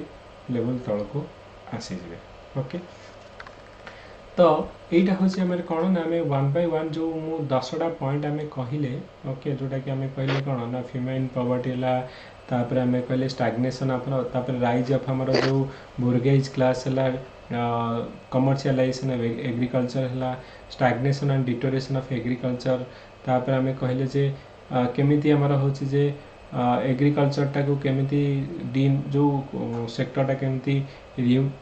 से माने कले तापर तमे देखल जे इंडस्ट्रियल जोटा टी इंडस्ट्रियलाइजेशन आमर केमिति हला विलेज ऑफ कॉटन इंडस्ट्रीज तापर यही सब गुड़ाक आम कौन कले ना तो लैंड रेवेन्यू पॉलिसी रे केमिति हेवी टैक्स नौतले तो सब गुड़ाक आम डिस्कशन वन बाय वन कले ओके तापर आम पढ़ा कौन ना economic drain of wealth theory okay तो जति वर्तमान मु कहली किछि एथिरे डाउट रहिला no sir anyone else Vaijayanti किसी डाउट रहिला नहीं दीपक भाई okay sir Indian agriculture question अलगा आउ ड्रेन थ्योरी क्वेश्चन अलगा हाँ अलग तो दीटा एथिरे एक्चुअली जदि तुमर पड़िबो जे ब्रिटिश रो इकोनॉमिक पॉलिसी को भलिया थिला तमे एटा लिखिबो ओके तो ब्रिटिश इकोनॉमिक पॉलिसी हमारा डी इंडस्ट्रियलाइजेशन कला हमारा जो डिटोरेशन ऑफ जो एग्रीकल्चर सेम जिंस गुड़ा तो मेंशन सर सेम जिंस तो अछि इंडियन एग्रीकल्चर रे भी सेही सेम जिंस अछि ड्रेन थ्योरी रे भी तो सेम जिंस गुड़ा अछि ड्रेन थ्योरी रे पर्टिकुलरली हमें तो एथि लिखिबा किंतु माने ड्रेन थ्योरी रे पर्टिकुलरली को वे रे से माने हमको वेल टा को ड्रेन करके नउथले हमें डिस्कशन करिबा ओके ताकर salary allowance even if British लोक मैंने बाहर जो वार करुले तांकर वार पे जहाँ खर्च होता इंडियन फिर सर हम खाली मिलिटरी आ जो ये सेही कॉस्ट गुड़ा इंक्लूड करिवु हाँ सेथिरे करिवो प्लस तांकर जो इकोनॉमिक पॉलिसी जोड़ा थिला जेमति कि तमे कहबो जे हेवी टैक्स नउथले ये करथले तो से सब रहिबो प्लस हमर जो मिलिटरी आ ये कॉस्ट जोड़ा कि रहिबो हमें पढिबा आबे ओके ओके सर तो काहाकू निद लागिलानी सो आउ का कमर्शियलाइजेशन ऑफ एग्रीकल्चर कमर्शियल हमर ब्रिटिश रा इकोनॉमिक पॉलिसी को भलिया थिला लेसन हां ठीक है कमर्शियलाइजेशन एग्रीकल्चर कमर्शियलाइजेशन एग्रीकल्चर हो गोटे पार्ट जो क्वेश्चन टा पड़थिला ना रुआ तुम कहूँ कोटा गोटे पढ़ी हमर 60 मार्क का क्वेश्चन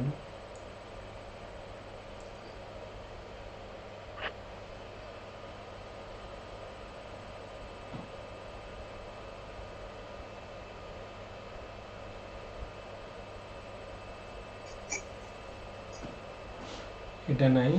ନେକ୍ସଟ ଇୟର 2016 ରେ ପଡ଼ିଥିଲା ବୋଧେ ଏଇଟା ତ ଗୋଟେ 20 ମାର୍କ ପଡ଼ିଥିଲା ତମେ କରିପାରିବ the British industrial policy in 19th century ruined the Indian handicraft 20 ମାର୍କର କ୍ୱେଶ୍ଚିନ୍ ଆମେ ଯେଉଁଟା ଡିସ୍କସନ୍ ଏବେ କଲେ ଯେ ଇଣ୍ଡଷ୍ଟ୍ରିଆଲ ପଲିସିରେ କେମିତି କ'ଣ ଥିଲା ତମେ କ'ଣ ମୁଁ ଏଥିରେ ଡିସ୍କସନ୍ କଲେ ଯେ ଆମର ଇଣ୍ଡଷ୍ଟ୍ରିରେ ତାଙ୍କର one way trade policy free trade policy ହେଉଥିଲା ତାପରେ ଇଣ୍ଡିଆନ୍ ପ୍ରଡ଼କ୍ଟ ଗୁଡ଼ାକୁ ସେମାନେ ବ୍ୟାନ୍ କଲେ ତା ପାଇଁ ଆମର ଆକ୍ଟ ନେଇକି ଗୋଟେ ଆସିଲେ ନା 1800ରେ ଯେ ଆମର 5 ଷ୍ଟର୍ଲିନ୍ ଆଉ 20 ଷ୍ଟର୍ଲିନ୍ ଯେଉଁ ଫାଇନ୍ ପକାଉଥିଲେ ଯଦି କିଏ ପିନ୍ଧିଲା ଆଉ କିଏ ବିକିଲା ତାପରେ ବି ତମର ଇଣ୍ଡିଆନ୍ ପ୍ରଡ଼କ୍ଟ ଉପରେ ଆମର ଟ୍ୟାକ୍ସ ଲଗାଉଥିଲେ ତାଙ୍କର ଚିପ୍ ଆଉ ମେସିନ୍ ପ୍ରଡ଼କ୍ଟ ଇଣ୍ଡିଆନ୍ ଯେଉଁ ମାର୍କେଟ ଆଣିକି ଫ୍ଲଡେଡ୍ କରୁଥିଲେ ଓକେ ଇଣ୍ଡଷ୍ଟ୍ରିଆଲ ରିଭଲ୍ୟୁସନରେ ଥ୍ରୋ ଆମର ରେଲୱେରେ ରିମୋଟେଷ୍ଟ କର୍ଣ୍ଣର ଗୁଡ଼ାକୁ ପ୍ରଡ଼କ୍ଟ ଗୁଡ଼ାକୁ ପଠାଉଥିଲେ ର ମେଟେରିଆଲ ଏମାନେ ଚିପ୍ ଦାମରେ ନେଇକି ସେଠି ତିଆରି କରିକି ଆମକୁ ବିକୁଥିଲେ ତାପରେ ଯେତେବେଳେ ନୋବେଲ ମାନେ ରାଜା ଆଉ ନୋବେଲ ମାନଙ୍କୁ ତାଙ୍କ କଣ୍ଟ୍ରୋଲକୁ ନେଇଗଲେ ଯେଉଁମାନେ ରୟାଲ ପ୍ୟାଟ୍ରନେଜ୍ ଥିଲେ ସେମାନଙ୍କୁ ଆମର ବାହାର କରିଦେଲେ ତ ଆମର ଯେଉଁ Indian product can not compete ଆମର ତାଙ୍କର ମେସିନ୍ ପ୍ରଡ଼କ୍ଟ ଆଗରେ ଆଉ କମ୍ପିଟ୍ କରିପାରିବନି ସୋ ଦ୍ୟାଟ୍ କି ଆମର କ'ଣ ହେବ ନା we are actually lost our आमर जो लाइवलीहुड आउ जॉबटा जेतेबेले लॉस करिजिबा ड्यू टू आमर जदि आमर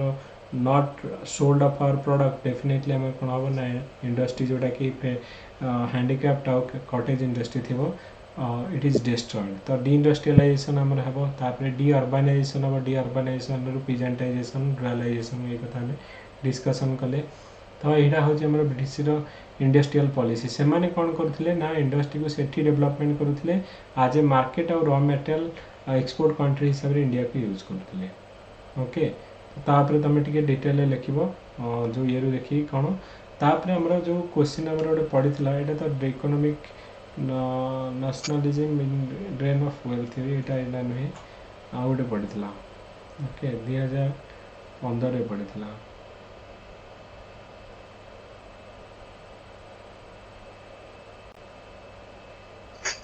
दीपक भाई मैं एमती गोटे गोटे इयर रो क्वेश्चन छाड़ देले भलो होतानी नहीं गोटे गोटे इयर सारे नहीं जे पूरा सिलेबस टाक तुम डायरेक्टली एमती कले माने आमे लिखा सेटा मो कहवा था आग क्वेश्चन गोटे गोटे करवा ओके जोटा जोटा करूचे करवा सो दैट कि से क्वेश्चन आमे धर इकोनॉमिक ड्रेन पढ़ले तापर फाइनली जेतले आमे लिखिबा आंसर राइटिंग करवा मे बी गोटे गोटे इयर पूरा करि चलिबा मॉडल आंसर बनै चलिबा ओके केतेबेले को माने हाँ प्रीलिम पर हाँ प्रिलिम पर बर्तमान तो एटलिस्ट जिनसटा कौन तो आगे जानिथिबा दरकार ना तापर आमे जानिबा जे हाडा पढिला बेले को कोडा कोन त आगे आमे देखिबा जे एई गुडा अछि एई गुडा परीक्षा रे पढुछि तार कांसेप्ट आगे गोटे थर पढि दवा ओके ताकू भी हमें बर्तमान लिखि दउछु सब आंसर सेतेबेले को हमको भलो हो सेतेबेले को हां सेतेबेले को पूरा आमे लिखि दवा सब गुडा ओके आज्ञा आज्ञा सर चैप्टर 6 या केते चैप्टर से भल चैप्टर वाइज टोटल केते क्वेश्चन आस्तरा कौन ये भल से राधिका तुमरा जो वॉइस टा के एक्चुअली ब्रेक हला कौन कहला आउथरे हो सर नेटवर्क प्रॉब्लम हां नेटवर्क नहीं चैप्टर एबे चैप्टर वाइज आमे करबा ओके पर आमे कोन करबा ना पूरा क्वेश्चन टा को लिखिबा ओके आ ता छडा लिख साला पर जोडा का हमर रही गला सिलेबस देखिबा ताको कवर करबा लिखिबा ओके किंतु मस्ट हमर जो लास्ट 7 ईयर क्वेश्चन आ जोडा पढुची एया ही पढिबो तमर जति कि मॉडर्न इंडियन हिस्ट्री रो हमें कहबा जे लैंड रेवेन्यू हला किबा हमर ए जो ड्रेन ऑफ वेल्थ थ्योरी हला किबा हमर एक्ट उडा कहला तो यही सब ही पढ़ो सेटा तो पूरा सिलेबस ही कवर हो सोशियल रिलीजियस मूवमेंट आम गोटे पढ़ा जहाँ क्वेश्चन जदि अनुसार तुम कवर कर जाच जे एगुड़ा परीक्षा पढ़ुची से ही कवर कले 90% तुम कवर हो सर आंसर राइटिंग प्रैक्टिस में क्वेश्चन देछंती कि गूगल ड्राइव रे हाँ हाँ दिया जाए ना ऑलरेडी टाइम मिलने तो देखिया पे नहीं देखिदेव ओके देखिदेव मझे मझे टे खोल ओके देख ओके एनीवे आम तो माने मु देख प्रिलिम भी परीक्षा आसिले भी डोंट वरी कहीं मु जोड़ा पढ़ेबी प्रिलिम पे भी हेल्प करिवो ओके तो आम जोड़ा सर आपण जेंती देछंती mock test preliminary for preliminary 1 to 18 PDF sir rest of the PDF provide करिबे कि जोड़ा एक रु तमरा जो एई वर्ष 1 रु 15 जाय दिया है जे आ अन्य गुडा को दे देबी आ सर रातिरे 12टा पर रिवीजन करी होची एमती छुनसन बसिकी हाँ हाँ ठीक अच्छे जे टेस्ट माने करी। एथर नहीं कि जे एया नुहे कि आम पिला जेमती बाहर न होइछन्ति सेइथि दिया जाउनी पिलाମାନଙ୍କୁ एइथि दिया जाउनी जे पिलाମାନେ बहुत मिस माने बहुत पिला नहीं कि केते जण पिला अछन्ति जानि कि मिस यूटिलाइज कले आमे आउट ऑफ रेस हे जिबा कारण एथर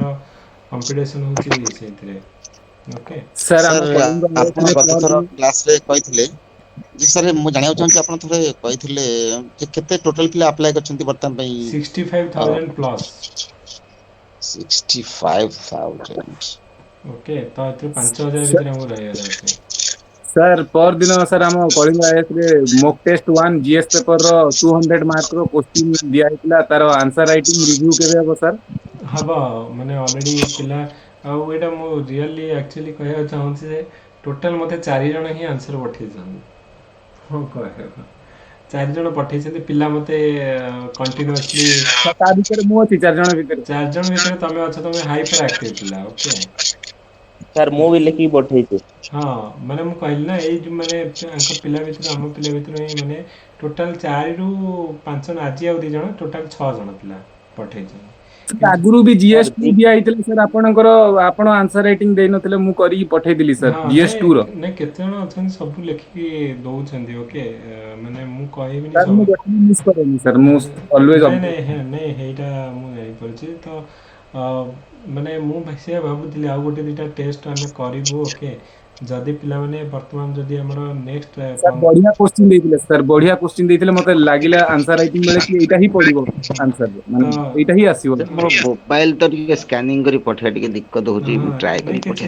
କିଛି ଅସୁବିଧା ନାହିଁ ତ ମେ ବି ମୁଁ ଆଉ ଗୋଟେ ଥରେ ଯଦି ପିଲାମାନେ ନ କରିବେ ଆଉ ଥରେ କରିବି ପ୍ରିଲିମ୍ ପରେ ଯେଉଁଗୁଡ଼ାକ ଏବେ କରିବୁ ଆମେ ମେ ବି ଆଉ ଥରେ କରିବୁ କାହିଁକିନା ମୁଁ ଚାହୁଁଛି ଯେ ସମସ୍ତେ ଲେଖନ୍ତୁ ଓକେ ତ ମେ ବି ଏବେ ଆମେ କରିବୁ କିନ୍ତୁ ନୋଟିଫିକେସନ୍ ଗୋଟେ ଥର ବାହାରିଗଲା ପରେ ମେ ବି ଷ୍ଟପ୍ କରିବା ପ୍ରିଲିମ୍ ପାଇଁ ପୁରା ଫୋକସ୍ କରିବା ମେ ବି 1 ମନ୍ଥ ପ୍ରିଲିମ୍ ପୁରା ଡେଡିକେଟଲି ଦେବା ଓକେ ତାପରେ ପ୍ରିଲିମ୍ ଯେଉଁଦିନ ସରିବ ତାର ନେକ୍ସଟ ଡେରୁ ହିଁ ଆମର ଆନ୍ସର ରାଇଟିଂ ଷ୍ଟାର୍ଟ ହେବ ୱିଥ୍ ଆମର main sir preparation focus sir ଇଏ ସାର୍ ସାର୍ 2 ସାର୍ ଘଣ୍ଟାରେ ପ୍ରିଭିୟସ୍ ଇୟର 20ଟା କ୍ୱେଶ୍ଚନ୍ ମକ୍ ଲେଖି ହବନି। 3 ଘଣ୍ଟାରେ ତମେ ଲେଖିବ 42ଟା କ୍ୱେଶ୍ଚିନ୍ ତମେ କୁହ ହଁ ସାର୍ ଟାଇମ୍ ଟେକେନ୍ ବହୁତ ହଉଛି ସାର୍ ହେଲା ଟିକେ ସେଟା ଟିକେ କହୁଛି ଟିପ୍ସ ପୁରା ଦିଅନ୍ତୁ ସାର୍। ତମକୁ କହୁଛି ଗୋଟେ କ୍ୱେଶ୍ଚିନ୍ ତମେ 6 ମିନିଟ୍ରୁ ଅଧିକ ନେବନି 6.5 ମିନିଟ୍ସ ପର୍ କ୍ୱେଶ୍ଚିନ୍ ଓକେ ସେଇଟା ତମେ ପ୍ରାକ୍ଟିସ୍ କରିବ ଆଉ ଏତିକି ମନେ ରଖିଥାଅ ଯଦି ତମେ ଯେଉଁ 300 ମାର୍କ ଯଦି ଲେଖିଦେଇ ଆସୁଛ ଆଭରେଜ ବି ଯଦି ଲେଖୁଛ 200 ପ୍ଲସ୍ ତମେ ମନେ ରଖ ସାର୍ ସ୍ପିଡ୍ କଲା ବେଳକୁ ହ୍ୟାଣ୍ଡ ରାଇଟିଂ ବିଗିଡି ଯାଉଛି ସାର୍ ହଁ ସ୍ପିଡ୍ ଟିକେ କଲା ବେଳକୁ। ନାଇଁ ସେଇଥିପାଇଁ ପ୍ରାକ୍ଟିସ୍ ତମେ ଜାଣିଛ ଲାଷ୍ଟ ଟାଇମ୍ ଯେଉଁମାନେ ପିଲା ପରୀକ୍ଷା ଦେଉଥିଲେ ଫାଷ୍ଟ ସେମାନେ 300 ମାର୍କ ଆମର ଯେଉଁ ଟେଷ୍ଟ ହେଉଥିଲା 300 ମାର୍କରୁ 150 ମାର୍କ ଲେଖୁଥିଲେ 150 ମାର୍କ ଛାଡ଼ୁଥିଲେ କିନ୍ତୁ ଯେତେବେଳେ 15ଟା ଟେଷ୍ଟ ପରେ ସେମାନେ 300 ମାର୍କରୁ 300 ମାର୍କ କରିକି ଆସୁଥିଲେ ଆଉ ଏଥର ଆମର ଯେଉଁ ପିଲା ପରୀକ୍ଷା ଦେଇଛନ୍ତି ସବୁ ପ୍ରାୟ 300 ମାର୍କ ଏତିକି ଗ୍ୟାରେଣ୍ଟି ଯେ ଟପ୍ 10 ଭିତରେ ଆମର 3-4 ଜଣ ଆସିବେ ଗ୍ୟାରେଣ୍ଟି ପିଲା ଅଛନ୍ତି ଯେଉଁମାନେ କି ସାର୍ ଟପ୍ ସାର୍ ମୁଁ 9ଟା କ୍ୱେଶ୍ଚନ୍ ଲେଖି ପାରିଛି ଖାଲି ମାନେ 2 ସାର୍ ଘଣ୍ଟା ମୁଁ 18ଟା କୋଶ୍ଚିନ୍ ଲେଖିକି 2 ଦେଇଛି। ଘଣ୍ଟା ଭିତରେ ହଁ। ହଁ ହଁ କିଛି ଅସୁବିଧା ନାହିଁ ଓକେ 9ଟା କ୍ୱେଶ୍ଚିନ୍ ଲେଖିଛ ବହୁତ ବଡ଼ ଓକେ କୌଣସି ବି ପିଲା ଯେଉଁ ଫାଷ୍ଟରୁ ଓକେ ସେଇଟାକୁ ଇଭିନ୍ if ତୁମର ଷ୍ଟ୍ରକ୍ଚର୍ ଠିକ୍ ଥିବ ନଥିବ ମୁଁ ଟିକେ ଦେଖିବି ଭଲସେ ଓକେ ତା ପାଇଁ ସାର୍ ପ୍ରପର୍ ଷ୍ଟ୍ରକ୍ଚର୍ କ'ଣ କେମିତି ମୁଁ ଗୋଟେ କ୍ଲାସ୍ କରିବି କେମିତି କରାଯିବ ଲେଖାଯିବ ଇଭିନ୍ if ତୁମେ ଯେଉଁ ନୋଟବୁକ୍ ପାଇଛ ସେଥିରେ ବି ଯେଉଁ ଭଳିଆ ଫର୍ମାଟ୍ରେ ଅଛି ଟ୍ରାଏ କର ସେଇଭଳିଆ ବୁଲେଟ୍ ପଏଣ୍ଟରେ ରଖିବା ପାଇଁ ବେଶୀ ପାରାଗ୍ରାଫରେ ନୁହେଁ ତାକୁ ଆମେ କ'ଣ କରିବା ନା ସର୍ଟରେ ଲେଖିବ ସେଥିପାଇଁ ଦେଖ ଜିଏସ୍ରେ ଯିଏ ତୁମ ଖାତା ଦେଖିବ ନା he is not a expert ତୁମେ ଧର ହିଷ୍ଟ୍ରିରେ ଲେଖୁଛ ତ ସିଏ ଗୋଟେ ଲୋକ ଯାହାକୁ କି ଆନ୍ସର୍ ଦିଆଯାଇଥିବ ଓକେ ସମ୍ ଷ୍ଟାଣ୍ଡାର୍ଡ଼ ଆନ୍ସର୍ ଦିଆଯାଇଥିବ ସେ ଦେଖିକି କରିବ ନାଇଁ କି you can not be expert in history geography polity economics ସବୁଥିରେ ତୁମେ ଏକ୍ସପର୍ଟ ହେଇପାରିବନି ଓକେ ବେଟର୍ ତୁମେ ଯିଏ ପରୀକ୍ଷା ଦେଉଛ ୟୁ ନୋ ବେଟର୍ ଦ୍ୟାନ୍ ଯିଏ ଖାତା ଦେଖୁଛେ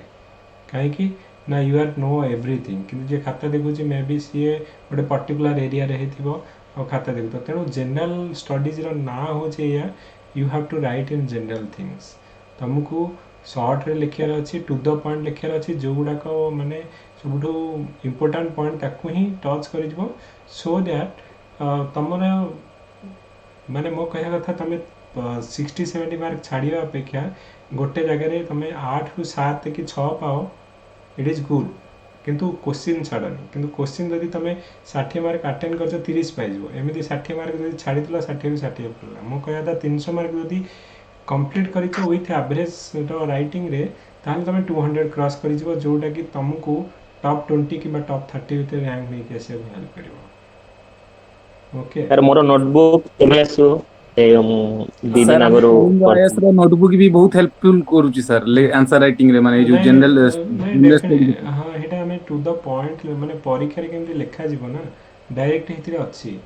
पिला माने ताकू ही तमे बुझी परिबनी लास्ट मोमेंट रे हमको जो नोट गुड़ा आम तो नोट बाहर कर नथलु एटा एबे तम पई बाहर कराई छै तांको पई से माने जो डायरेक्टली नोट तांको प्रोवाइड करला हैंड रिटन सेही ही पढ़ी की करूथिले तुम गोटे ये गोटे प्रपर एथरे कराई एथर तुम खसिया को ही पड़ो 500-600 पोस्ट जदि जो आम कहे 492 पोस्ट जदि न हम ताल आउ हेनी तेणु एथर भलसे तुम प्रपर वे आम जाऊे तो डेफिनेटली हम एथर 5016 नोटबुक आसीबा केते दिन लागिवो सर कोड़ा कहले सर नोटबुक आसीबा पई केते दिन एक्चुअली लागिवो प्रॉब्लम हो कि नोटबुक माने आउ जने हैंडल करूछंती ओके तो सीए सब बेले जीवेनी कि जड़े दी जनकर हेले सी कहे आ सर आ जड़े मु आज जाइली पुणी काली जी सी कौन वेट कर जो 10 जनकर हम तो से एकाले जाऊँगी 10टा पिलांकर करदे आसन तो सब बेले जावाक भी कहीं सेटा हो ये तो प्रोब्लेम हो आम पाखे मैन पावर बहुत कम ओके तो किंतु डेफिनेटली पहुँचो ओके टे टाइम लगे किंतु डेफिनेटली पहुँचो सर ये ऑप्शनल पे हमरो को बुक सब रेफर करे हबो ऑप्शनल हिस्ट्री ऑप्शनल देख आमर स्पेक्ट्रम बुक आम पढ़ा प्लस आमर जदि का पाखे आमर जो एनसीईआरटी आमर आंशिएंट और मेडिवल आमर जो आंशिएंट रो जो एनसीईआरटी अच्छी तो ताको ही पढ़ा तापरे पर्टिकुलाली जो आमर नोट भी तुम जदि बलियान नोट मु ऑलरेडी शेयर करछि सेथिरे भी आम देखा जो जोड़ा इंपोर्टेंट क्वेश्चन आउ ये है तो ताकू आम देखा तो मिसामिशी करके विपिन चंद्र है स्पेक्ट्रम है एनसीईआरटी है तो ये सब को मिसेक आम पढ़ा सर मल्टीपल रिसर्च जदि फॉलो करबा ताहले टिके कन्फ्लिक्ट होवनी गोटे रिसर्च जदि माने पढ़ी कि सेथरो मल्टीपल रिवीजन होले बहुत हाँ नहीं सही कथा मु कहूँ मो कहया कथा धर आम जो मेडिवल आंशिएंट पार्ट आम एनसीईआरटी रू करवा ओके तो आउ हमर मॉडर्न हिस्ट्री आम स्पेक्ट्रम रू करवा ओके सर तार गुटे आम ऑर्गेनाइज नोट्स पे बने दिले भलो हाँ सही तो हूँ मेन कथा हूँ हमर जो आंसर राइटिंग आम करवा ओके तो समस्त आंसर देखला पर यू कैन इटसेल्फ हमर जानि परिबे जे कोडा बेटर आंसर हो मते कोडा लिखिबे ओके लेख डिफरेंट ये रू सर हिस्ट्री जियोग्राफी रो आंसर राइटिंग प्रैक्टिस में कि नोट पर मिलबनी ज्योग्राफी जो हिस्ट्री का मिलबो ज्योग्राफी रो ऑलरेडी मो पाखे किछि मटेरियल अछि एलएसआईएस रो एक्चुअली सेटा मो पाखे हार्ड कॉपी अछि ओके सो मु देखिए मु जदी सुविधा हम मु दे परिबी ओके सर प्रीवियस जो मॉक टेस्ट कोन previous mock test sir access केमति करियो प्रीलिम्स में मॉक टेस्ट होय को मिलन previous mock test sir access टे केमति करियो एतर को जो मॉक टेस्ट सेटा देखाउनी सर आपण कहले प्रीवियस मॉक टेस्ट जो होतला प्रीवियस वर्ष रो प्रीलिम्स में हां हां हां ये सब भी आउटर प्रैक्टिस करिया पे तो से जिंस केमति एक्सेस करियो तो सेटा देखुनी साइड रे ना ना तुम गोटे फोल्डर दिया है मॉक टेस्ट फोल्डर आज्ञा से देखिए गोटे प्रथम 1 ରୁ 18 अच्छे एटा लास्ट ईयर सब मॉक टेस्ट पीडीएफ तुमको प्रोवाइड कराया है अच्छा अच्छा सर आउ ए वर्ष रो 1 ରୁ 15 अच्छी एथिरे जोड़ा कि वेबसाइट रे सब ए वर्ष माने पीडीएफ हां तो से जो लास्ट ईयर जो 48 टा क्वेश्चन पढ़िला डायरेक्ट है पीडीएफ मो मतरे सेही पीडीएफ आ ए वर्ष जति सेति करि दियो किछि पढ़नी हो मु कहबी आ किछि भी जदि न पढ़िबो सेति जदि 45 टा मॉक टेस्ट हम पार्टी रहला you are in that is my guarantee from my side okay जदि सेति किछि 45 टा क्वेश्चन माने सेतिरे तो देखो बहुत क्वेश्चन एथिरे भी माने मु कहबी जे स्टैंडर्ड क्वेश्चन एथिरे भी रिपीट अछि तो मो कह कथा जे हार्डली तुमको 4000 क्वेश्चन हम 4000 क्वेश्चन तुम पार्टी रख तुम प्रिलिम तुम ग्यारंटी हो ସାର୍ ମୁଁ କେନ୍ଦୁଝରରୁ ଟିକେ ନେଟୱାର୍କ ପ୍ରୋବ୍ଲେମ ସାର୍ ମତେ ଟିକେ ଦୟାକରି ସେ ଯୋଉ ମକ୍ ଟେଷ୍ଟ ପିଡିଏଫ ଦେବେ डेफिनेटली ମୁଁ भजवन तमे फोल्डर क्रिएट खोल तुम पाखे ऑलरेडी 33टा मॉक टेस्ट दिया जाए ସାର୍ 18ଟା ତ ମୁଁ ପ୍ରାକ୍ଟିସ କରିଦେଇଛି ଯୋଉ ଫାଷ୍ଟ 1 ରୁ 18 ଆଉ ରେଷ୍ଟ ଗୁଡାକ ମୁଁ ଚାହୁଁଛି 4-5 ଥର 12 ଥର 14 ଥର କରିଦେଲେ ଠିକ ହେଇଯିବ। जो 18टा मॉक टेस्ट तमे लास्ट ईयर ना ए वर्ष कथा कहूछ ଫାଷ୍ଟ ରୁ ଧରି ନିଅନ୍ତୁ 18ଟା ଯୋଉ 1 2 3 4 18ଟା माने ଫାଷ୍ଟ ରୁ वेबसाइट रे ଆଜ୍ଞା ସାର୍ हाँ तो सेटा फोल्डर रे देखिबा तमरा पीडीएफ ओड अछि 1 रू 18 लास्ट ईयर रो आ ए वर्ष रो 1 रू 15 यस सर देखिबा गोटे फोल्डर चेक करो ओके सर फोल्डर चेक करछि किंतु आ बही प्रति ध्यान देला ज्ञान नोट प्रति ध्यान देला आ माने एते टाइम सब तो डेडिकेट करी होनी अंडरस्टैंड ओके ठीक अच्छी तो मु भाबुଥିଲି कि वर्तमान जो ड्रेन ऑफ वेल्थ थ्योरी पढ़िया पे किंतु मो मतरे फ्रेश माइंड रे हमें पढ़िबा ओके तो मे बी हमें गोटे काम करबा काली टिके शीघ्र ट्राई करबा ओके 10 o'clock रु ट्राई करबा मु 2 घंटा क्लास नवा पई किबा जदी तुम चाहिबो संध्या वाले घंटाटे आउ इवनिंग रे माने 10टा वाले घंटाटे आउ 1.5 घंटा ट्राई करबा नवा पई okay so is it okay कि जदी सर ओके सर आपण देखि करम sir sir sir Unacademy रे से दीपक सर तांकर पब्लिक एडमिनिस्ट्रेशन ऑप्शनल रहो 8 ରୁ 9:30 अच्छा अच्छा ठीक अच्छे तुम नियो ताले किसी असुविधा नहीं ओके आम 10टा बेलू करवा ओके हाँ 10टा रे 10टा रू आम करवा आउ मु एटा काली पढ़ेबी माने ड्रेन ऑफ वेल्थ थ्योरी आउ गोटे आम कौन पढ़ेबा ना गोटे जो जो मूवमेंट ऊपर आम पढ़िया जोटा पढ़ी ना गोटे आर्य समाज जो ब्रह्म समाज पढ़ुची ना गोटे क्वेश्चन आम ताकू करदवा तापर आम मूवमेंट ये सब गुड़ाक पढ़ा ओके तापर आम सोशियो रिलीजियस मूवमेंट अच्छी ताकू पढ़ा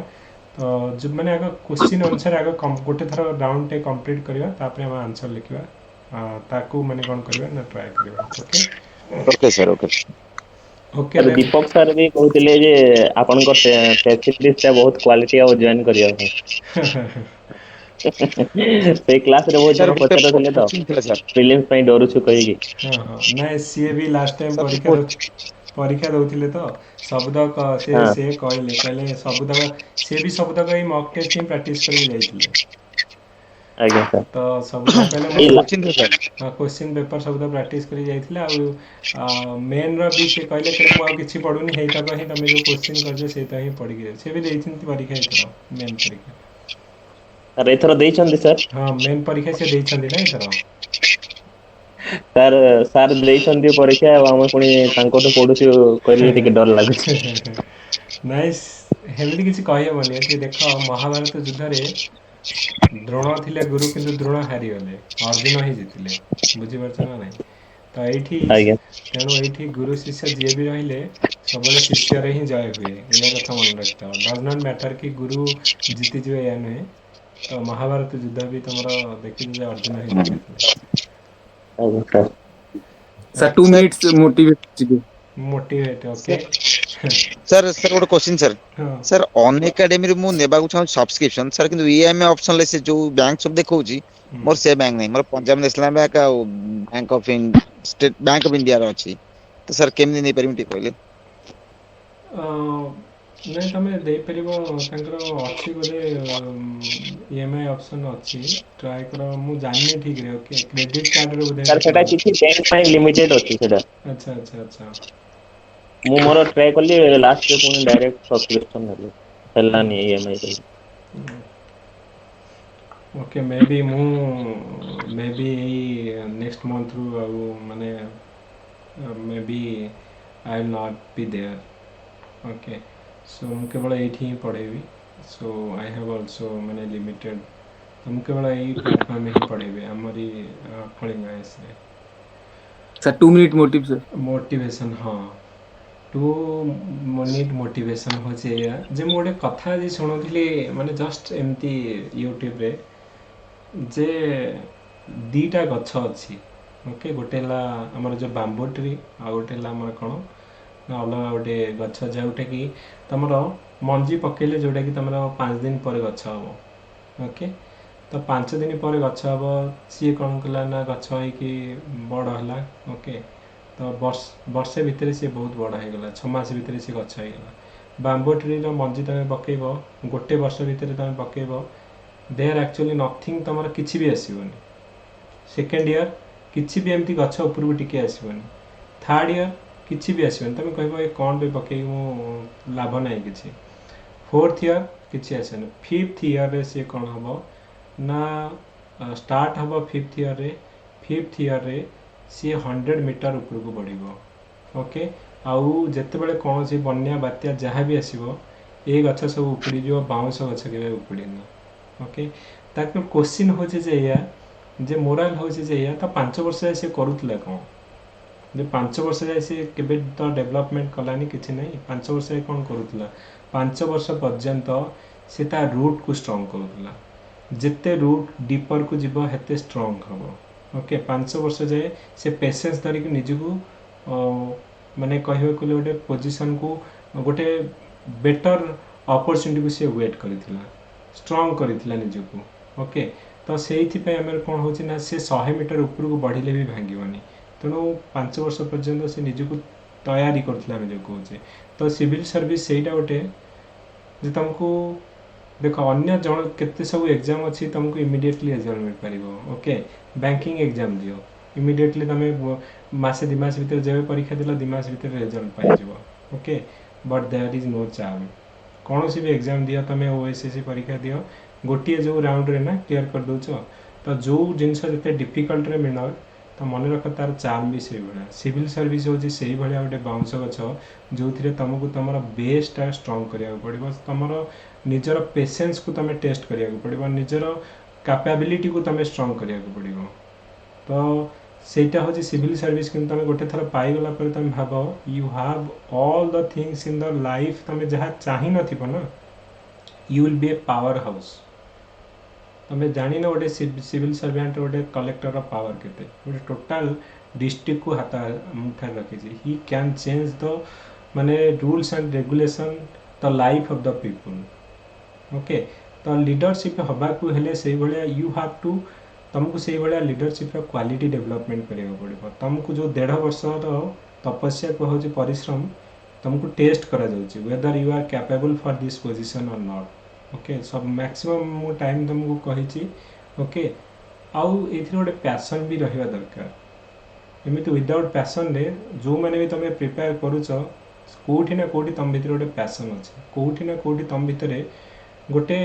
माने अचीवमेंट करिवार माने आग्रह अच्छी otherwise you will not sit in राति 12 तुम बसिक नो वन विल माने लाइक टू टीच तुम भीतर गोटे मुझे तुम भीतर ऑलरेडी अच्छी से फायर अच्छी से पैशन अच्छी से डिजायर अच्छी बट तुम भीतर से जो पैशन और डिजायर अच्छी whether you have to stand जिते डिफिकल्टी सिचुएशन आसूची whether you have the capabilities to withstand that माने सिचुएशन को हैंडल कर पारछ ना नहीं सेटा को विथस्टैंड कर पारछ ना दैट इज होज द मेन पॉइंट किंतु तुम भीतर ऑलरेडी तुम जे राति 12 बर्तमान बसीच मैंने यू हाव मुझे कह you have the capabilities passion आउ सब किसी तुम पाखे अच्छी ओनली थिंग जे जीए से डिफिकल्टीज को क्रॉस कर पारला जीए सी डिप्रेशन को क्रॉस कर पारला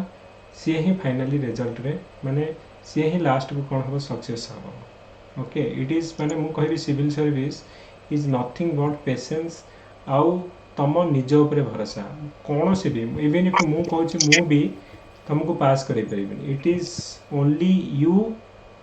तमें तुम निज को पास कर मे भी आम कहीदे या माने करार अच्छे से करार अच्छे कि फाइनाल तुमको ही करा पड़ो ओके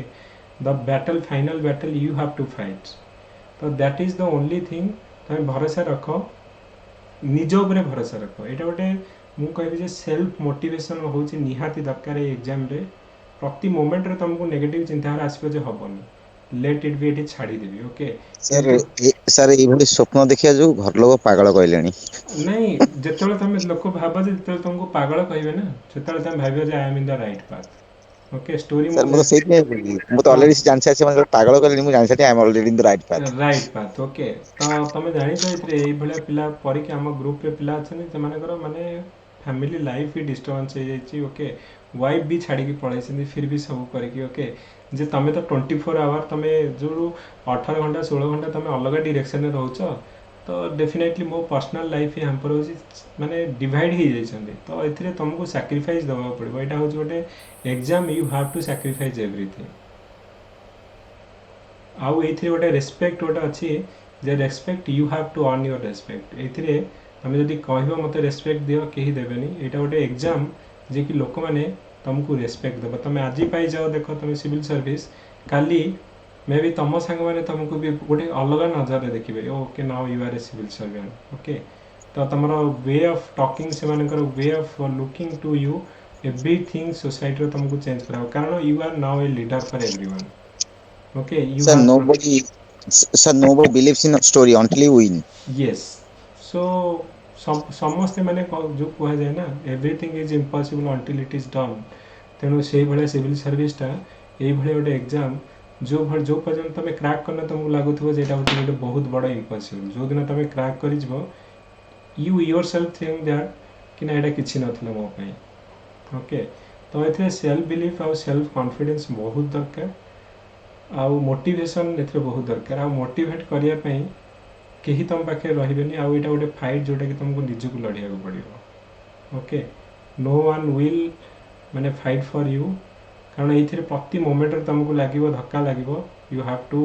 माने जदि भी पड़ी जाउछ you have the courage to stand up once again तो सही भले तरीके चलो so if you are thinking to become a civil servant then your courage should be like that okay तो सही भाया तुम करेज भी रहा निहाती दरकार ओके डोंट वरी डेफिनेटली पढ़ी चलो ओके निज ऊपर भरोसा रख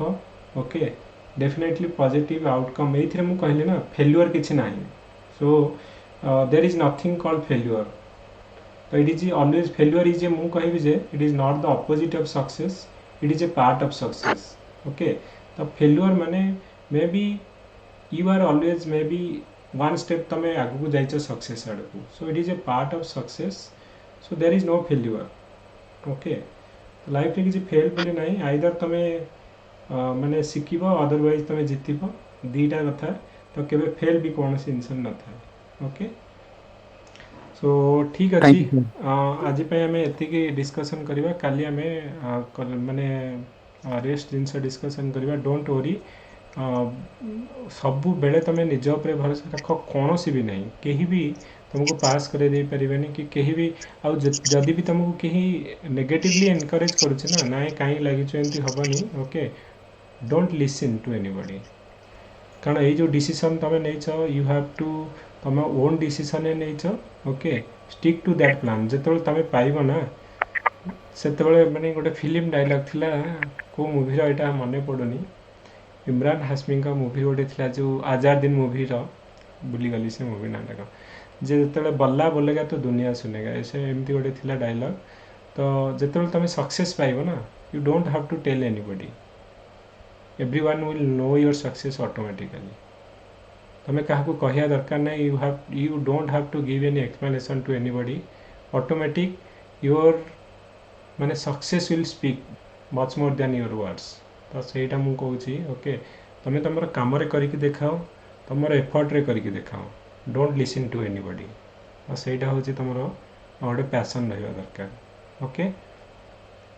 सो thank you sir Okay, sir. Good night. Yeah good night to everyone good night sir thank you sir yeah good night